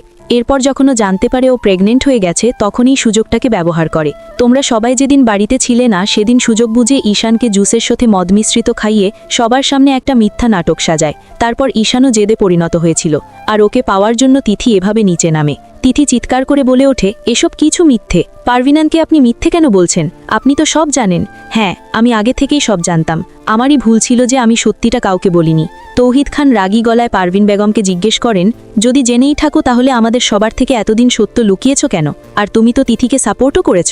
হ্যাঁ করেছি, কিন্তু নিজের ইচ্ছায় নয়। ও আমায় ভয় দেখিয়েছিল যে আমি যদি সব সত্যি বলি তাহলে আমার ভাতিজা আরমানকে রেপ কেসে ফাঁসিয়ে দেবে। তাই আমি বাধ্য হই ওর সব মিথ্যায় তাল মিলাতে। উনি সব মিথ্যে বলছেন, তোমরা সবাই আমায় বিশ্বাস করো। ঈশান ক্রূর হেসে বলে, বিশ্বাস? আর তোকে হাসালি? তুই এতদিন ধরে আমাদের সবাইকে যেভাবে একের পর এক মিথ্যে বলে গেছিস তাতে তোকে বিশ্বাস করার প্রশ্নই ওঠে না।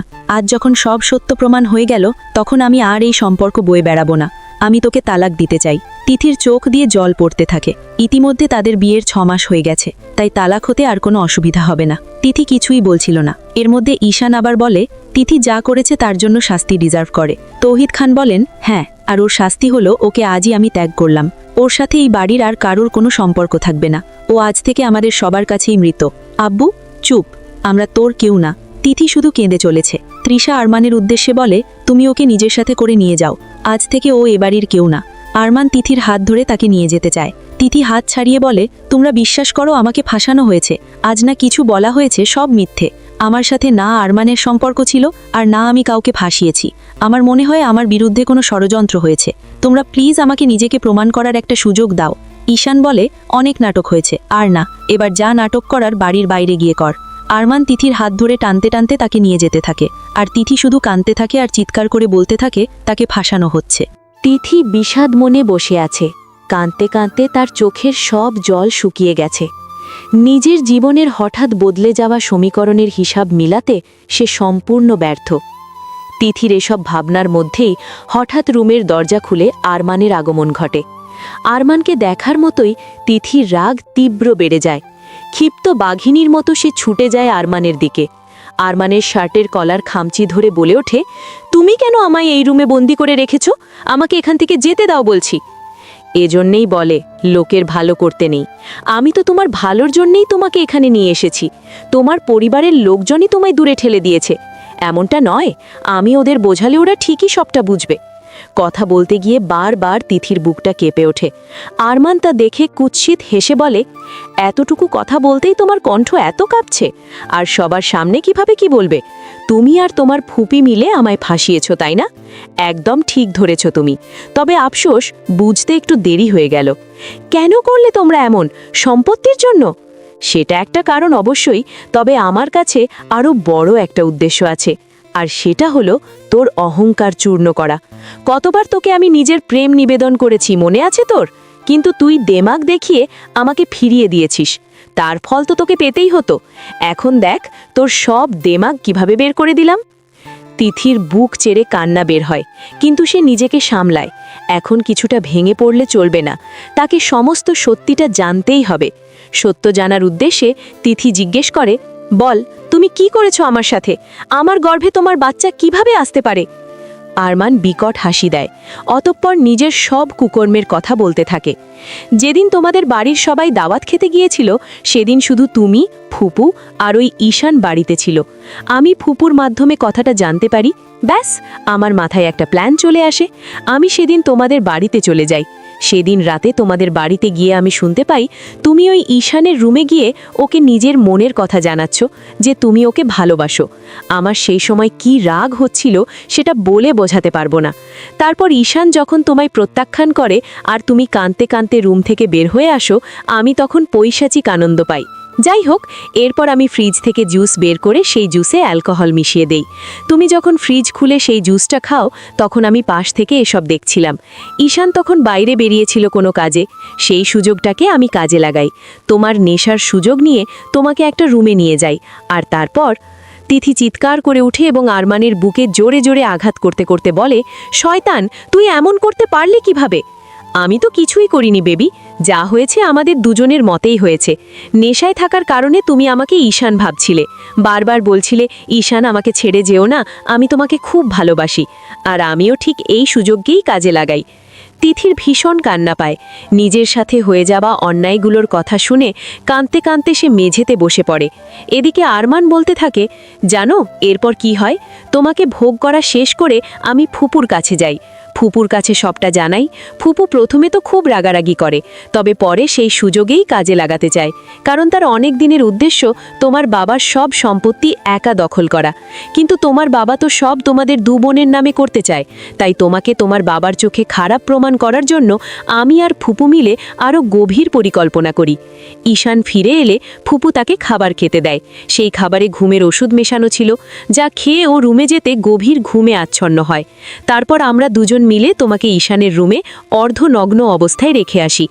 উদ্দেশ্য ছিল সকালে সবাই এসে তোমাদের এই অবস্থা দেখবে এবং যার ফলে সবার চোখে তুমি খারাপ হয়ে যাবে। কিন্তু আমাদের সব পরিকল্পনাই ভেস্তে যায়, কারণ তোমার বাবা আর বোন দেরি করে বাড়িতে ফেরে। প্রথমে তোমার চাচা চাচি ফেরে, তারা তোমাদের দুজনকেই এভাবে দেখে তোমাকে সবটা লুকাতে বলে, আর তুমিও সবটা লুকিয়ে রাখো। সে সময় আমাদের মনে হয় আমাদের সব প্ল্যান জলে গেল। তবে এরপর আবার আমরা নতুন সুযোগ পাই। তুমি হঠাৎ করে বমি করতে শুরু করো। এছাড়া প্রেগন্যান্সির আরও অনেক সিমটম তোমার মধ্যে প্রকাশ পেতে থাকে। আমার চতুর ফুপু সহজে বিষয়টা ধরতে পারেন এবং তিনি একসময় নিশ্চিত হয়ে যান যে তুমি প্রেগনেন্ট। এই সুযোগে কাজে লাগিয়ে ফুপু তোমার সাথে ঘনিষ্ঠ হয়। তুমি প্রথমে ফুপুকে পাত্তা না দিলেও বেশিক্ষণ তার কথা না শুনে না পারো না, কারণ তুমি এই অবস্থায় কাউকে পাশে চাইছিলে। ফুপু এটারই সুযোগ নিয়ে তোমার মগজ ধোলাই করে, তোমাকে এমন এমন কথা বলে প্ররোচিত করে যে তুমি যে ফুপুকে একসময় দেখতে পারতে না, একসময় তার না হয়ে যাও। তুমি তো প্রথমে চাইছিলে বাচ্চাটা নষ্ট করতে, কিন্তু ফুপু তোমাকে বোঝায় এটা করা ঠিক হবে না, বরং এই বাচ্চাকে মাধ্যম করে তুমি ঈশানকে পেতে পারো। তবুও তুমি রাজি হচ্ছিলে না। এরপর ঈশান আর তৃষার বিয়ের দিন ফুপু খুব গভীর চাল চালল। সেদিন কিছু না করলে তুমি ঈশানকে চিরতরে হারিয়ে ফেলবে, তোমার জীবনও নষ্ট হবে, এইসব নানা কিছু বোঝায়। তুমিও তো ঈশানকে ভালোবাসতে, তাই তুমিও ফুপুর কথায় প্ররোচিত হয়ে সেদিন সবার সামনে আমাদের সাজানো মিথ্যে নাটকটা উপস্থাপন করলে। আর তারপর বাকি সবটা তো তুমি জানোই। তিথি হয়তো বিভল হয়ে চেয়ে থাকে আরমানের দিকে, যেন সে কথা বলতেও ভুলে গেছে। নিজের সাথে ঘটে যাওয়া সকল অন্যায়ের হিসাব মিলাচ্ছে সে। আরমান আর প্রেরণা বেগম মিলে কিভাবে তার সাজানো জীবনটা নষ্ট করেছে, সবার চোখে তাকে খারাপ করেছে, তার সব আপনজনদের থেকে তাকে আলাদা করেছে, এইসব ভেবে তিথির মাথা কাজ করা বন্ধ করে দিচ্ছে। নিজের ভাগ্যের প্রতি পরিহাস করতে ইচ্ছে করছে। এরই মধ্যে আরমান তিথির দিকে একটা ফাইল ছুঁড়ে মেরে বলে, এটা ঈশান পাঠিয়েছে, ডিভোর্স লেটার, সাইন করে দিও। বলে আরমান রুম থেকে বেরিয়ে যায়। যাওয়ার আগে রুমের দরজা বন্ধ করে তালা দিতে ভুলে না। তিথি ড্যাব ড্যাব করে ডিভোর্স পেপারের দিকে তাকিয়ে থাকে। তার গলার স্বর ক্ষীণ হয়ে আসে। নিভু নিভু গলায় তিথি বলে ওঠে, যা সব কিছু হয়েছে তাতে তো ঈশান ভাইয়ের কোনো দোষ নেই, কিন্তু আমি না জেনে না বুঝে বারবার তাকে দোষ দিয়ে এসেছি। ওই পারভিন বেগমের কথাই আমি ভুলে এমন করেছিলাম, কিন্তু আমারই বা দোষ কোথায়? সেদিন সকালে জ্ঞান ফেরার পর তো আমার মনে হয়েছিল যে ঈশান ভাইয়ের সাথে আমার দোষ আমার নয়, বাবার, আমারই। আমি চোখ কান একটু খোলা রেখে যদি ঠান্ডা মাথায় সবকিছু ভাবতাম, তাহলে সবটা অন্যরকম হতে পারত, কিন্তু এখন আর কিছু করার নেই। যাই হোক, আমি আমার নিজের ভুলের জন্যই হয়তো শাস্তি পাচ্ছি, কিন্তু ঈশান ভাই আর তৃষা আপু তো কোনো দোষ করেনি। ওরা সুখে থাক, আমি এই ডিভোর্স পেপারে সই করব। কথাটা বলেই তিথি সই করতে উদ্যত হয়। তার হাত বারংবার কাঁপছিল। যতই সে মস্তিষ্ক দিয়ে বিবেচনা করুক, তার মন যে মানছে না, কারণ সে যে সত্যি ভালোবাসে ঈশানকে। অনেক কষ্টে নিজের বুকে পাথর চেপে অবশেষে তিথি ডিভোর্স পেপারে সই করেই দেয়। সাথে সাথে কান্নায় ভেঙে পড়ে মেয়েটা। তিথি মনে করে ভালোবাসা বুঝতে পারার পর থেকেই সে তো তার ঈশান ভাইকে ভালোবাসত। অপরূপ সুন্দরী হওয়ার কারণে কতই না প্রেম প্রস্তাব পেত, কিন্তু ঈশানের জন্য সবাইকে ফিরিয়ে দিত। সৃষ্টিকর্তার কাছেও প্রতি মুহূর্তে লোকটিকে চাইত। কিন্তু ভাগ্যের কি নির্মম পরিহাস, ঈশানকে পেয়েও হারাতে হচ্ছে। তিথি ভাবে, আসলেই কি সে ঈশানকে পেয়েছিল? ঈশান কি সত্যি তার হয়েছিল? হয়তো না। তাই 6 মাসে ঈশান কখনো তার দিকে ফিরেই তাকায়নি। সবটা ভেবে তিথির মুখ থেকে একটা কথা বের হয়ে আসে, যারে আমি আমার মনে করি, আমার হয়েও আর হইল না। ঈশান খুশি মনে ডিভোর্স পেপারটা হাতে নিয়ে দাঁড়িয়ে রয়েছে। একটু আগেই আরমান এসে ডিভোর্স পেপারটা দিয়ে গেছে। ঈশান দেখল সেখানে তিথির সই রয়েছে। এখন অনেকটা শান্তি লাগছে তার। এরই মাঝে তৃষা বিষণ্ণ মনে সিঁড়ি দিয়ে নিচে নেমে আসতে থাকে। যত যাই হোক না কেন, তিথি তো তার নিজেরই বোন। তার না চাইতেও তিথির জন্য ভীষণ কষ্ট হচ্ছে। যদিও তৃষার মনে হচ্ছে তিথি যা করেছে সে এটারই যোগ্য, কিন্তু তবুও কোথাও একটা খারাপ লাগা থেকেই যায়। তৃষাকে দেখা মাত্রই ঈশানের মুখে হাসি রেখা দেখা দেয়। ঈশান তৃষার মুখোমুখি হয়ে বলে, তিথির ডিভোর্স পেপারে সই করে দিয়েছে। তৃষা কিঞ্চিত অবাক হয়ে বলে, ও কিভাবে এত সহজে সই করে দিল? সই না করে কি ওর আর কোনো উপায় ছিল নাকি? ওর পাপ সবার সামনে এসে গেছে। তৃষা কিছুই বলল না, শুধু করুণ দৃষ্টিতে ডিভোর্স পেপারের দিকে একবার তাকিয়ে চলে যেতে নিল। এমন সময় ঈশান পিছু ডেকে বলল, তৃষা শোন, এখন যখন প্রমাণিত হয়ে গেছি যে আমি নির্দোষ এবং তিথির সাথে আমার ডিভোর্স হয়ে গেছে, তখন নিশ্চয়ই এখন আমাদের বিয়েতে আর কোনো বাধা নেই। ঈশানের কথায় তৃষা থতমত খেয়ে যায়। কিছুক্ষণ চুপ থেকে বলে, আমি এখন এসব নিয়ে ভাবতে চাই না ঈশান ভাই, আমার এখন এসব ভাবার জন্য কিছুটা সময় চাই। ঈশান আর কথা বাড়ালো না। কিন্তু তখনই তার মা সেলিনা বেগম চলে এলেন। তিনি এসেই বলতে লাগলেন, তোমার সাথে আমি তৃষার বিয়ে দেব না ঈশান। সেলিনা বেগমের কথা শুনে ঈশান বলে উঠল, এসব কি বলছো আম্মু? আমি একদম ঠিক কথাই বলছি। কিন্তু কেন আম্মু? তৃষাকে নিয়ে তোমার কি সমস্যা? সত্যি বলতে তৃষাকে নিয়ে আমার কোনো সমস্যা নেই, কিন্তু সমাজ বলেও তো একটা ব্যাপার আছে ঈশান, সেটাও তো আমাদের ভাবতে হবে। তোর সাথে তিথির বিয়ে হয়েছিল, আবার ডিভোর্সও হয়েছিল, এখন আবার তুই তারই বলবোনকে বিয়ে করবি? মানুষ তো আমাদের বাড়ির সব খবর জানে না, তারা শুধু জানে তোর সাথে তিথির বিয়ে হয়েছিল। এখন যদি আবার তুই তৃষাকে বিয়ে করিস, তখন লোকে তোদের নিয়ে নানা কুৎসা রটাবে, বলবে এদের মধ্যে নিশ্চয়ই কোনো সম্পর্ক ছিল। বিশেষ করে তৃষাকে এসব নিয়ে অনেক কথা শুনতে হবে। সবাই তাকে বলবে সে নিজের বোনের সংসার নষ্ট করেছে। ঈশান কিছু বলতে যাবে, তার আগেই তৌহিদ খান এসে বলে, সমাজের লোকের কথা তো ভেবে করে লাভ নেই ভাবি, তারা তো এমন অনেক কথাই বলে, সেজন্য তো আমরা আমাদের ছেলেমেয়ের কোনো খারাপ চাইতে পারি না। আমি সিদ্ধান্ত নিয়েই ফেলেছি, আগামী মাসের শুরুতেই আমোদ উৎসব পূর্ণভাবেই ঈশানের সাথে তৃষার বিয়ে দেব। প্রয়োজন হলে তিথির কুকর্মের কথাও সবাইকে জানাবো। কিন্তু এতে তো আমাদের পরিবারের বদনাম হবে। যা হয় হোক, সেসব পরে দেখা যাবে। একবারে বদনামের কথা ভাবতে গিয়েই আপনি আর ভাইয়া মিলে অনেক ভুল করেছিলেন ভাবি। আপনারা যদি আগে আমাদের সবকিছু জানাতেন, তাহলে পরিস্থিতি হয়তো ভিন্ন হতো। সে যাই হোক, এখন আর অতীত নিয়ে ভাবতে চাই না। সামনে যেন সব ঠিকঠাক হয়, সেটাই আমার চাওয়া। কিছু ঠিকঠাক হবে না, তুই শুধুই তিথিকে সামলাও, এই তৃষাকে আমি সামলে নেব। ফোনে আরমানের উদ্দেশ্যে কথাগুলো বলতে লাগলো পারভিন বেগম। প্রত্যুত্তরে আরমান বলল, তুমি কিছু চিন্তা করো না ফুপি, আমি এদিকটা সামলে নিতে পারবো। তুমি শুধু যেভাবেই হোক ওই তৃষা নামক পথের কাঁটাকে দূর করো। ওকে দূর করতে আমার 2 মিনিটও সময় লাগবে না। তিথিকে তো তৌহিদ খান এমনিতেই ত্যাগ করেছে, এখন যদি তৃষাকে দূর করা যায়, তাহলে অটোমেটিক্যালি ওর সব সম্পত্তির উপর একক আধিপত্য হবে আমার। আমি তো আর এমনি এমনি মেয়ে তৌহিদ খানকে ফাঁসিয়ে বিয়ে করিনি, তার সব সম্পত্তি নিজের দখলে করার জন্য করেছি। কিন্তু আমি যে তোমার সাথে মিলে এত কিছু করলাম, এর বিনিময়ে আমি কি পাবো ফুপি? আরে পাগল, আমার যা কিছু আছে সেসব তো তোরই, আমার নিজের তো কোনো ছেলে মেয়ে নেই। তাই তো তোর বাবা মায়ের কাছ থেকে ওই অজবপাড়া গা থেকে তোকে এই শহরে নিয়ে এসেছি। আমার পর তুই তো এসব কিছুর একমাত্র অধিপতি হবি। সেটা তো তুমি ঠিকই বলেছ ফুপি। ও হ্যাঁ, ভালো কথা, ওই তৃষার সাথে তুমি কি করতে চাও? ওকে কি তিথির মতো কোনোভাবে ভাসাবে নাকি? আরে না রে পাগল, এমনটা করা সম্ভব হবে না। তৃষাকে এমনিতেই যেমনই মনে হোক, ও কিন্তু বেশ বুঝে শুনে চলে। ওকে তিথির মতো ভাসানো যাবে না। তাহলে ওর সাথে কি করবে? পারভিন বেগম শয়তানি হাসি হেসে বললেন, জীবন তো আর কম পাপ করিনি। সে 16 বছর বয়সে আমার মা বাপ গ্রামের এক আতুড়ো লোকের সাথে আমার বিয়ে দেয়, কিন্তু আমিও কম না। একদিন সুযোগ বুঝে ওই বুড়োকে বালিশ চাপা দিয়ে মেরে ফেলি। এরপর শহরে আসি। ছোটবেলা থেকে বেশ সুন্দরী ছিলাম, তাই খুব সহজে বিভিন্ন পুরুষের মন গলাতে পারি। কয়েক বছর পর দেখা হলো আব্দুল করিমের সাথে। ব্যাটা বেশ পয়সাওয়ালা ছিল, তাই ওর গলায় ঝুলে পড়লাম। 20 বছর বেশ ভালোভাবেই সংসার করলাম। তারপর হঠাৎ ওর মাথায় ভূত চেপে বসল। আমাদের যেহেতু কোনো সন্তান নেই, তাই সব সম্পত্তি অনাথ আশ্রমে দান করতে চাইল, কিন্তু আমি থাকতে তো সেটা হতে দিতে পারি না।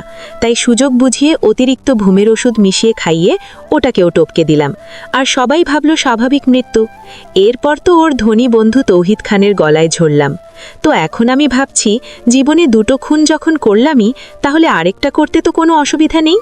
আরমান কুৎসিত হেসে বলে, তার মানে তুমি ওই তৃষাকে খুন করবে? আড়াল থেকে সব কথোপকথন শুনে নেয় তিথি। আরমান আর পারভিন বেগমের ভয়ানক পরিকল্পনা শুনে তার কলিজা কেঁপে ওঠে। সে দ্রুত সেখান থেকে সরে আসে, কাঁপতে কাঁপতে বলে, আমাকে কিছু করতেই হবে। আপুকে বিপদের হাত থেকে যে করে হোক রক্ষা করতেই হবে আমায়। তিথি আশেপাশে তাকায়, একবার বাড়ি থেকে বেরিয়ে যাওয়ার কথা ভাবে, কিন্তু আরমান দরজায় তালা মেরে রেখেছে। তাই তিথি ভাবে তৃষাকে ফোন করে তার বিপদের ব্যাপারে সচেতন করবে। যেই ভাবা সেই কাজ। তিথি আসার সময় তার ফোন আনতে পারেনি। সে যেন আশেপাশে ভালো করে তাকিয়ে আরমানের বাড়ির টেলিফোনের কাছে যায়। অতঃপর তৃষার নাম্বার ডায়াল করে কল করতে থাকে। কিছু সময়ের মধ্যে তৃষা ফোনটা রিসিভ করে বলে, হ্যালো, কে বলছেন? আপু, আমি তিথি বলছি। কেন ফোন করেছিস তুই? তোকে না বলেছি আমাদের কারোর সাথে যোগাযোগ না রাখতে? আপু প্লিজ আমার কথাটা শোনো, তোমার সামনে অনেক বড় বিপদ। আরমান আর পারভিন বেগম মিলে, এটা আবার তোর কোন নতুন নাটক? তিথি, আমি কোনো নাটক করছি না আপু, আমি সত্যি বলছি। আমার কথাটা চুপ করে থাক, আমি তোর কোনো কথা শুনবো না, ফোন রাখছি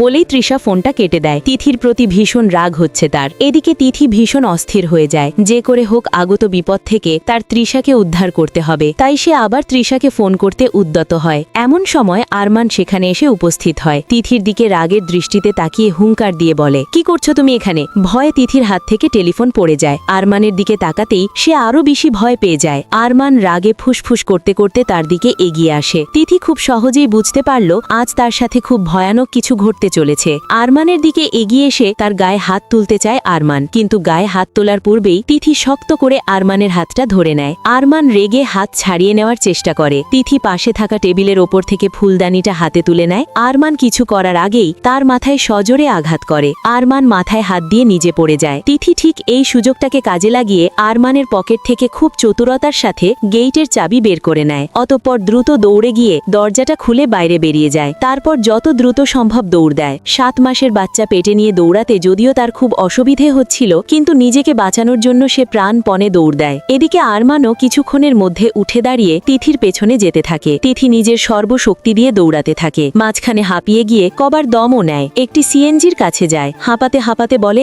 ভাই ধানমন্ডি যাবেন? সিএনজিওয়ালা ভ্রুকুচে বলে, না যাব না, আমি অন্যদিকে যাব। আরমান যে কোনো সময় এসে যাবে। এদিকে রাস্তায় আর কোনো সিএনজিও দেখা যাচ্ছে না। তাই তিথি এক প্রকার বাধ্য হয়ে বলল, প্রয়োজনে আপনাকে দ্বিগুণ টাকা দেব, তাও আমাকে ধানমন্ডি নিয়ে চলুন। দ্বিগুণ টাকার কথা শুনে লোভ দেখা দেয় সিএনজিওয়ালার চোখে। মুহূর্তেই মন্তব্য পাল্টে বলে, আচ্ছা চলুন, ধানমন্ডি যাচ্ছি। তিথি স্বস্তির নিঃশ্বাস ফেলে। দ্রুত সিএনজিতে উঠে পড়ে। সিএনজিওয়ালা গাড়ি চালানো শুরু করে। আরমান মাথায় হাত দিয়ে দূর থেকে তিথিকে সিএনজিতে উঠতে দেখে তার নাম ধরে ডাকে। দৌড়ে ছুটে আসতে চায়, কিন্তু তার পূর্বে সিএনজি চলতে শুরু করে। আরমান ক্রোধে কিছু বিশ্রী গালিগালাজ দিয়ে আরেকটা সিএনজি নিয়ে তিথিকে ফলো করতে থাকে। ধানমন্ডিতে পৌঁছানো মাত্রই তিথি সিএনজি থেকে নেমে নিজের বাসার দিকে যেতে ধরে। সিএনজিওয়ালা তাকে ডাক দিয়ে বলে, আপু আপনি না দ্বিগুণ ভাড়া দিতে চাইলেন, এখন টাকা না দিয়ে চলে যাচ্ছেন কেন? তিথি চোখে অন্ধকার দেখে। তখন তাড়াহুড়োয় দ্বিগুণ টাকা দেওয়ার কথা বললেও আসলে তো তিথির হাতে কানাকড়িও নেই। তিথি আর কোনো উপায় না পেয়ে নিজের স্বর্ণের আংটি খুলে দিল সিএনজিওয়ালাকে। সিএনজিওয়ালা অবাক হলো বেশ। আরমানও ততক্ষণে চলে এসেছে। তাকে দেখা মাত্রই তিথি ভোর দৌড় দেয়। আর আরমান সিএনজি থেকে নেমে তিথির পিছনে দৌড়াতে থাকে। খান পরিবারের সবাই লাঞ্চ করতে একসাথে ডাইনিং টেবিলে বসে পড়েছে। সেলিনা বেগম খাবার পরিবেশন করছেন, আর বাকিরা সবাই আয়েশ করে খেয়ে চলেছেন। সবাই যখন খেতে ব্যস্ত, তখনই হঠাৎ ছুটতে ছুটতে বাড়ির ভিতরে চলে আসে তিথি, যাকে দেখা মাত্রই উপস্থিত সবার ভ্রু বিরক্তিতে কুঁচকে যায়। ঈশান রাগে সুরে বলে ওঠে, তুই কেন এসেছিস আবার? তিথি হাঁপাতে হাঁপাতে বলে, এমনি এমনি আসিনি, অনেক মুখোশ খুলতে এসেছি। তৌহিদ খান খাবার থামিয়ে থমথমে গলায় বললেন, এসবের মানে কি তিথি? পেছনে তাকায়। কাঙ্ক্ষিত ব্যক্তিকে দেখামাত্রই চোখ চওড়া করে হাসে। ওদিকে পারভিন বেগম তিথির দিকে ভয়ঙ্কর দৃষ্টি ফেলে সামনে এগিয়ে আসতে থাকে। সে জানে এ বাড়িতে কেউ এখন তাকে, তিথিকে, এত সহজে বিশ্বাস করবে না। তাই আরমান ধীর পায়ে ভেতরে এসে আস্তে আস্তে নিজের মতো করে একটা কাহিনী বানিয়ে নেয়। ভেতরে এসে সে সেই কাহিনী উপস্থাপন করার প্রস্তুতি নিয়ে ফেলে। এমন সময় তিথি বলে ওঠে, সেদিন আমি তোমাদের সবাইকে বলেছিলাম আমি কোনো দোষ করিনি, আমাকে ফাঁসানো হয়েছে। আজ আমি আমার সেই কথার প্রমাণ দিতে এসেছি। ঈশান তিথির দিকে তাকিয়ে বিদ্রুপাত্মক সুরে বলে, আরে কে নতুন নাটক সাজিয়েছিস তুই বল? এতদিন নাটক করে কি তোর শান্তি হয়নি? এই সুযোগটাকে কাজে লাগানোর চেষ্টা করে আরমান। ঈশানের তালে তাল মিলিয়ে বলে, হ্যাঁ ঈশান ভাই, আপনি ঠিকই বলেছেন। জানেন, আমি ওকে আটকাতে চেয়েও পারিনি। জানি না আবার কোনো নতুন নাটক উপস্থাপন করতে এসেছে আপনাদের সামনে। পারভিন বেগমও মুরগির রানে কামড় দিতে দিতে আগুনে ঘি ঢালার জন্য বলে ওঠেন, এই মেয়ের নাটকের যে শেষ কবে হবে সেটা আল্লাহই ভালো জানেন। তিথি ভীষণ চওড়া একটা হাসি দিয়ে বলে, কার নাটক কখন শেষ হবে সেটা তো সময় বলে দেবে পারভিন বেগম। এমনও তো হতে পারে যে আজ সবার সামনে আপনার মুখোশ খুলে যায়।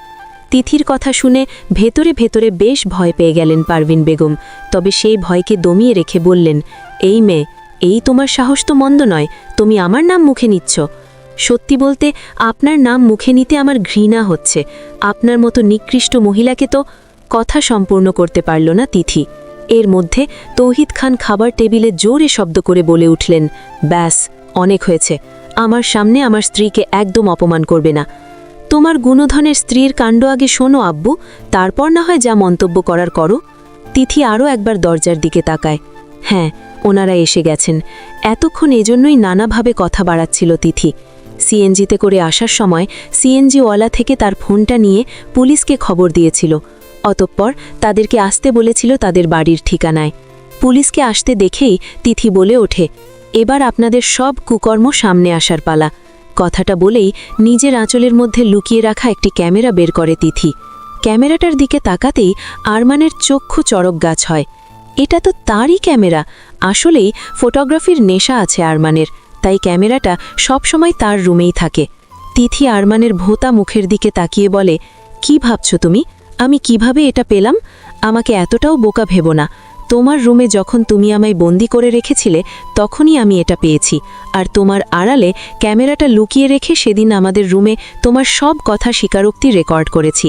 আর আজ তোমার ফুপুর সাথে সব কথোপকথন আমি তুলেছি এখানে। আরমান ও পারভিন বেগম দুজনেই ভয়ে ঘামতে থাকে। ক্যামেরা চালু হতেই তাদের সব কুকীর্তি একে একে সকলের সামনে আসে। তিথি সকলের উদ্দেশ্যে বলে, আমি পারভিন বেগমকে এটা বলতে শুনেছি যে ওনার 2 প্রাক্তন স্বামীকে উনি নিজের হাতে হত্যা করেছেন।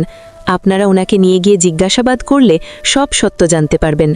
তৌহিদ খান সহ বাড়ির সবাই পুরো বনে গেছে। কারো মুখে কোনো শব্দ নেই।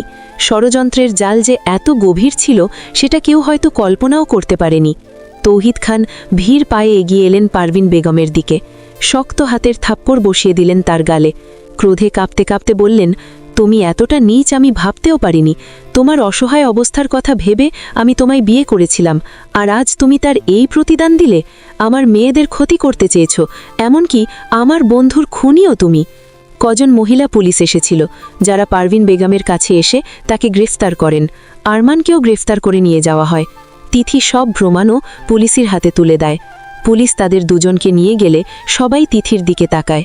এই মেয়েটাকে তো সবাই অবিশ্বাস করেছিল, অথচ মেয়েটা নিজেই ষড়যন্ত্রের শিকার। সংকোচে কেউ তার সাথে কথা বলতে পারছিল না। তৃষা সর্বপ্রথম বলে, আমাকে ক্ষমা করে দিস তিথি, তোকে আমি বিশ্বাস করিনি। ঈশানও ধীর পায়ে এগিয়ে এসে সংকোচ কাটিয়ে বলে, আমি তোমাদের ক্ষমা করতে যাব কেন বলো? তোমরা তো ভুল কিছু করনি। যা করেছ সব পরিস্থিতির সাপেক্ষে। দেখতে গেলেও আমিও পরিস্থিতির সাপেক্ষে অনেক কিছু করেছি, তাই আমার দোষটাই বেশি। আমি তোমাদের কাছে ক্ষমা চাচ্ছি। তাওহিদ খান এবার তিথির কাছে এসে নিজের মেয়েকে বুকে জড়িয়ে ধরে বললেন, যা হবার হয়ে গেছে, অতি বদলানো যায় না। তবে আমরা সবাই মিলে চেষ্টা করব আমাদের ভবিষ্যৎটা যেন ভালো হয়। 1 বছর পর সময়ের স্রোত যেমন এগিয়ে গেছে, সেভাবে সকল জীবনও এগিয়ে গেছে। সময় অনেক কিছুই পাল্টে দেয়। আজ তৃষা আর ঈশানের বিয়ে। হ্যাঁ, তাদের এই বিয়েটা হতে বেশ সময় লেগে গেল, কারণ দুজনের একে অপরকে বুঝতে জানতে কিছুটা সময় লাগত। অবশেষে সকল দ্বিধা এড়িয়ে আজ তারা দুজনে একসাথে বাঁধা পড়তে যাচ্ছে। নিজের 9 মাসের ছোট বাচ্চাকে কোলে নিয়ে বিয়ের সব কাজে সেভাবে অংশগ্রহণ করতে পারছিল না তিথি। এই নিয়ে যদিও তার আফসোসের শেষ নেই, বারবার বলছিল, ইস, আমি যদি আপুর বিয়েতে সবার সাথে হাত মিলিয়ে কাজ করতে পারতাম। অন্য কোনো কাজ করতে না পারলেও তৃষা বিয়ের আসরে যাওয়ার পূর্বে তার মাথায় ঘোমটা তিথিয়াই পরিয়ে দেয়। আয়নার সামনে তৃষাকে নিয়ে গিয়ে বলে, দেখ হাপি, বধূবেশে তোকে কত ভালো লাগছে, এর আগেরবারও ভালো লাগছিল। অতীতের কথা মনে পড়তেই তিথির মন বিষণ্ণ হয়ে যায়, দীর্ঘশ্বাস বেরিয়ে আসে অন্তর থেকে। তৃষা তিথির ভাব বুঝতে পেরে বলে, তুই আর অতীতে ডুব দিস না, তুই চাইলে গিয়ে ভোলা যায়। আপু, গতবার আমার স্বার্থপরতার জন্য তোমার আর ঈশান ভাইয়ের মিল হয়নি। সেখানে তো বলতে গেলে তোর তেমন দোষ ছিল না, তোকে ফাঁসানো হয়েছিল। তোর সামনে পরিস্থিতিটাকে এমনভাবে উপস্থাপন করা হয়েছিল যে তুই বাধ্য হয়েছিলি এমন করতে। তুমি যত যাই বলো, তাতে আমার ভুলটা মিথ্যে হয়ে যাবে না। আমি একটু ঠান্ডা মাথায় চিন্তা করলেই, উফ, তুইও না, বাদ দে এসব, যা হবার হয়ে গেছে। পারভিন বেগম, আরমান, ওরা নিজের অন্যায়ের শাস্তিও পেয়ে গেছে, এখন ওরা জেলের ঘানি টানছে। তা ঠিক বলেছিস। দুজনের আলাপ বাড়তে পারত, কিন্তু এর মধ্যে সেলিনা বেগম এসে পড়লেন তাদের মাঝে। তাড়া দিয়ে বললেন, তৃষা, চলো তাড়াতাড়ি, সবাই অপেক্ষা করছি তো, কাজীও এসে গেছে। তিথি নিজের বড় বোনের উদ্দেশ্যে বলে, তুমি আজ নতুন জীবনে পদার্পণ করতে চলেছ, আমার শুভেচ্ছা নিও। তৃষা মুখটা গম্ভীর করে নিয়ে বলল, কালকের ফ্লাইটে কি তুই সত্যি কানাডা চলে যাবি? হ্যাঁ, অবশ্যই, বড় মামা তো ব্যবস্থা করে রেখেছেন, ওনারা তো ওখানেই থাকেন। আমি যখন বললাম কানাডা থেকে উচ্চশিক্ষা অর্জনের জন্য স্কলারশিপ দিয়েছি, তখন ওখানে গিয়ে থাকতে বলল। কিন্তু এভাবে একটা বাচ্চাকে নিয়ে তুমি চিন্তা করো না আপু, আমি ঠিক সামলে নেব। তৃষার কথা বাড়ালো না তৃষা, তিথির দিকে অপলাক তাকিয়ে চলে যেতে লাগল। কোথাও না কোথাও সেও জানে তিথি হঠাৎ কেন এভাবে চলে যেতে চাচ্ছে। অস্বস্তি আর কষ্টের জন্যই সে এমনটা করছে। হাজার হোক, ঈশানকে তো সে বড্ড ভালোবাসত, ঈশানের সাথে বিয়েও হয়েছিল, কিন্তু ঈশান কখনোই তিথির হয়নি। এখন সেই ঈশানের সাথে নিজের বড় বোনের সুখী সংসার সে কিভাবে সহ্য করবে? এই গোপন কথাটা তৃষাও বোঝে। রুম থেকে যেতে যেতে তৃষা একবার পিছু ফিরে বলল, তুই কি আজীবনের জন্যই কানাডায় চলে যাবি? যদি ওখানে সেটেল হই তাহলে তাই, তবে গ্যারেন্টি নেই। আবার ফিরবি তো? হয়তো। তিথির কথার ধরনে বুঝিয়ে দিয়েছে একবার কানাডায় চলে গেলে সে আর ফিরবে না। তৃষা তিথির দিকে তাকিয়ে শুকনো হাসি দিয়ে বলল, ভালো থাকিস তাহলে। তিথি স্থির রইল। তৃষা চলে যাওয়ার পর তিথির রুমের মধ্যে বসে রইল। তার পক্ষে সেই বিয়েটা স্বচক্ষে দেখা সম্ভব নয়। হ্যাঁ, সে নিজেই তৃষাকে একটা বছর ধরে বুঝিয়েছে তার ঈশানকে বিয়ে করা উচিত। নিজে নিজেও চেয়েছে যে ঈশানের সাথে তৃষার বিয়ে হোক, কিন্তু আজ কেন জানি তার বুকের বাঁ পাশে অসম্ভব পীড়া অনুভূত হচ্ছে। অজান্তেই চোখ থেকে এক ফোঁটা অশ্রুকণা গড়িয়ে পড়ল। তার ছোট বাচ্চার হাতে জলের ফোঁটা পড়তেই তার হাত নড়ে উঠল। তিথি তৎক্ষণাৎ নিজের চোখের অশ্রু মুছে নেয়। মিকিকে কোলে নিয়ে বলে, তুই তো আমার সব রে, তোকে নিয়ে আমি বাকি জীবন চলে যাবে, আমার আর কাউকে লাগবে না। তিথি নিজের বাচ্চাকে কোলে নিয়ে বাইরে চলে আসে। বিয়ের আসরে গিয়ে দেখে সবাই কোলাকুলি করছে, মানে বিয়েটা হয়েছে। ঈশান আর তৃষা দুজনের মুখে হাসি স্নিগ্ধ আছে। তাদের খুশি দেখে তিথিরও ভালো লাগে। অবশেষে সবকিছু ঠিক হলো। কিন্তু ঈশান, তার প্রথম প্রেম, প্রথম অনুভূতি। ঈশানের দিকে এক পলক তাকিয়ে চোখ ফিরিয়ে নেয় তিথি। মনে মনে নিজেকে শাসিয়ে বলে, মন, তুই আর বেহায়া হোস না। তিথি এক বারান্দায় এসে দাঁড়ালো। আকাশে চাঁদের দিকে তাকিয়ে বলল, ওই চাঁদ যেমন নিঃসঙ্গ, আমিও তেমনি। সময় কিছুক্ষণ কাটল। বিয়ের অনুষ্ঠান শেষ হতে চলেছে। তিথি ভাবে, এখনই হয়তো চলে যাওয়া ভালো, তারপরে কাল খুব সকালেই ফ্লাইট। সে আস্তে আস্তে ভেতরে ঢুকে ঈশান আর তৃষার কাছ থেকে বিদায় নিতে চায়, কিন্তু তাদেরকে ঘিরে এত মানুষ যে কাছে যাওয়া দায়, দূর থেকেই শুধু তাকিয়ে থাকে। হঠাৎ ঈশানের দৃষ্টি পড়ল তিথির দিকে। কিছুক্ষণ তাকিয়ে থাকল, তারপর আস্তে আস্তে তৃষার কানে কিছু বলল। তৃষাও তিথির দিকে তাকালো। দুজনেই তার দিকে এগিয়ে এলো। তিথি একটু পিছু হটতে চাইল, কিন্তু পা যেন চলছে না। ঈশান আর তৃষা তার সামনে এসে দাঁড়ালো। তিথি মুখ নিচু করে বলল, আমি শুধু বিদায় নিতে এসেছিলাম, কাল খুব সকালে ফ্লাইট। তৃষা তিথির হাত ধরল, বলল, তুই আমাদের ছেড়ে চলে যাবি? তুই জানিস তুই না থাকলে এ বাড়ি খালি খালি লাগবে। ঈশান এবার সরাসরি তিথির দিকে তাকিয়ে বলল, তিথি শোন, অনেক ভুল হয়েছে, অনেক কথা বলা হয়নি। আজ আমি একটা কথা পরিষ্কার করে বলতে চাই। আমি জানি তুই আমাকে অনেক ভালোবাসিস, আর আমি তোকে ক্ষমা চাইছি যে আমি তোকে এত কষ্ট দিয়েছি, তোকে বিশ্বাস করিনি। কিন্তু এখন আমি জানি সত্যি কি ছিল। তিথির চোখে আবারও পানি জমে। সে বলল, তুমি কিছু ভুল করনি ঈশান ভাই, সবই আমার ভাগ্য। আর এখন তুমি আমার আপুর সাথে সুখে থাকো, এই আমার একমাত্র চাওয়া। ঈশান মাথা নেড়ে বলল, না, শুধু এটা নয়, তুই আমাদের ছেড়ে যাবি না। তুই আর তোর বাচ্চা এখানেই থাকবি। আমরা সবাই মিলে একসাথে থাকব। আমরা এক পরিবার। তৃষাও জোর দিয়ে বলল, হ্যাঁ তিথি, তুই কোথাও যাবি না। আমরা তোকে ছাড়া হতে পারবো না। তোর বাচ্চাটাও আমাদের সবার। তিথি কিছু বলতে পারছিল না, কেবল কাঁদছিল। বছরের পর বছর যে স্বপ্ন দেখেছে, যে ভালোবাসা লালন করেছে, আজ তার সেই ভালোবাসার মানুষ তাকে ফিরিয়ে ডাকছে, কিন্তু ভিন্ন এক সম্পর্কে। এটাও কি একটা সুখ, নাকি শুধুই দায়িত্ব? কিন্তু তারপরেও পরিবার তো আর শুধু রক্তের সম্পর্ক নয়, অনুভূতিরও সম্পর্ক। সে মুখ তুলে তাকালো। ঈশান আর তৃষার চোখে সত্যিই ভালোবাসা আর আন্তরিকতা দেখল। হয়তো এটাই তার ভাগ্য, হয়তো এই নিয়েই এগিয়ে যেতে হবে। তিথি হেসে বলল, ঠিক আছে, আমি থাকব, কিন্তু শর্ত আছে। ঈশান আর তৃষা একসাথে বলে, কি শর্ত? তিথি বলল, তোমরা দুজনে যেন কোনো দিন আমার জন্য নিজেদের মধ্যে কোনো ফাঁক রাখো না। তোমাদের সংসার যেন সম্পূর্ণ সুখের হয়। আর আমার বাচ্চাটা, ও যেন তোমাদের সবার স্নেহ পায়। তৃষা তিথিকে জড়িয়ে ধরে বলল, বোকা, ও তো আমাদের সবারই বাচ্চা, আর আমরা কখনোই তোকে আলাদা করব না। তুই আমাদের পরিবারেরই অংশ। ঈশানও হেসে বলল, হ্যাঁ, ঠিক বলেছে তৃষা, এখন থেকে আমরা সবাই একসাথে। অতীতের সব ভুল ভুলে গিয়ে নতুন করে শুরু করব। সেই দিন থেকে খান পরিবারে আবারও সুখের আবহ ফিরে এলো। তিথি আর কার বাচ্চা বাড়িতেই রইল। ঈশান আর তৃষার বিয়ের পর তাদের সংসার সুখের হয়েই চলল। তিথি আবারও পড়াশোনা শুরু করল। সে তার বাচ্চাকে নিয়ে বড় হওয়ার স্বপ্ন দেখে। আরমান ও পারভিন বেগম দীর্ঘ বছরের জেল খাটে। তাদের ষড়যন্ত্রের কথা প্রকাশ পেয়ে যাওয়ায় তৌহিদ খানের সম্পত্তি নিয়ে আর কোনো চক্রান্ত করা সম্ভব হয়নি। কিছু বছর পরে তিথি বিশ্ববিদ্যালয় থেকে স্নাতক পাশ করেছে। সে এখন একজন সফল গ্রাফিক ডিজাইনার। তার ছেলে মিকি এখন একটা প্রাণবন্ত ছেলে। ঈশান আর তৃষারও একটি মেয়ে হয়েছে, নাম তার মিলি। দুই বোন তাদের সন্তানদের নিয়ে একসাথে বড় করে তোলে। ঈশান এখন আর অতীতের তিক্ততা নিয়ে ভাবে না। সে তিথিকে তার ছোট বোন হিসেবেই দেখে, আর তৃষাকে জীবনের সঙ্গী হিসেবে। একদিন সন্ধ্যায় বাড়ির ছাদে সবাই জমায়েত। তৌহিদ খান, সেলিনা বেগম, রহিম খান, ঈশান, তৃষা, তিথি আর দুই বাচ্চা মিকি আর মিলি। সূর্য অস্ত যাচ্ছে। তৌহিদ খান বললেন, জীবনটা আশ্চর্য। কত ঘাত প্রতিঘাতের মধ্যে দিয়ে আমরা এখানে এসে পৌঁছেছি, কিন্তু আজ আমরা সবাই একসাথে সুখে। এটাই সবচেয়ে বড় পাওয়া। তিথি মিকিকে কোলে নিয়ে আকাশের দিকে তাকিয়ে হাসল। হয়তো তার জীবনের প্রেম কখনোই পূর্ণ হবে না, কিন্তু সে পেয়েছে এক অনুপম পরিবার, অকৃত্রিম ভালোবাসা আর শান্তি। আর এটাই হয়তো তার জন্য যথেষ্ট। ঈশান তৃষার হাত ধরে বলল, ধন্যবাদ তৃষা, তুই আমার জীবনকে এত সুন্দর করে দিয়েছিস।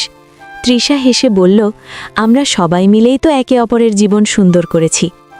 আর তিথি শুধুই হাসল। তার হাসির মাঝে ছিল গভীর তৃপ্তি। জীবন তাকে অনেক কষ্ট দিয়েছে, কিন্তু শেষ পর্যন্ত ভালোই হয়েছে। এখন সে জানে ভালোবাসা শুধু পাওয়ার মধ্যে নয়, দেওয়ার মধ্যেও আছে। আর সেই দেওয়াই তাকে প্রকৃত সুখ দিয়েছে।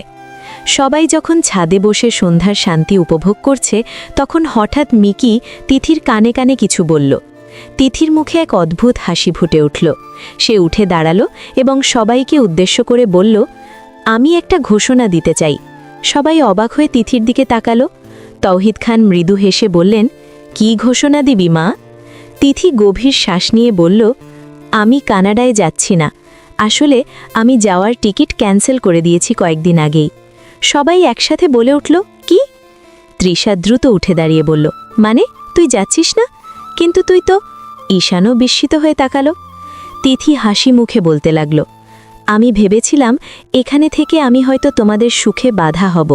আমি যে ঈশান ভাইকে ভালোবাসি, কিন্তু গত কয়েক মাসে আমি বুঝতে পেরেছি ভালোবাসার অনেক রূপ আছে।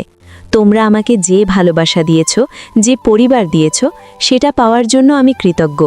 এখানেই আমার স্থান, আর আমি এখান থেকেই আমার ক্যারিয়ার গড়ব। আমি রিমোটলি একটা আন্তর্জাতিক কোম্পানির সাথে কাজ করার অফার পেয়েছি, সেটাই করব, আর মিকিকেও এখানকার পরিবেশেই বড় করব। তৌহিদ খানের চোখ ভিজে উঠল।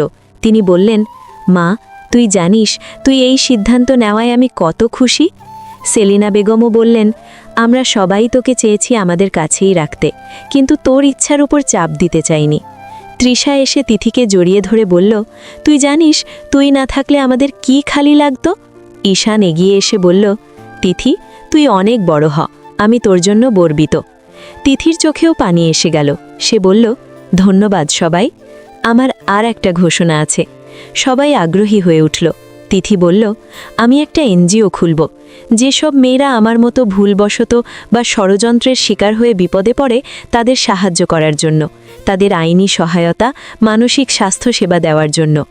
আমি নিজে অনেক কষ্ট পেয়েছি, আমি চাই না অন্য কেউ এমন পরিস্থিতির মুখোমুখি হোক।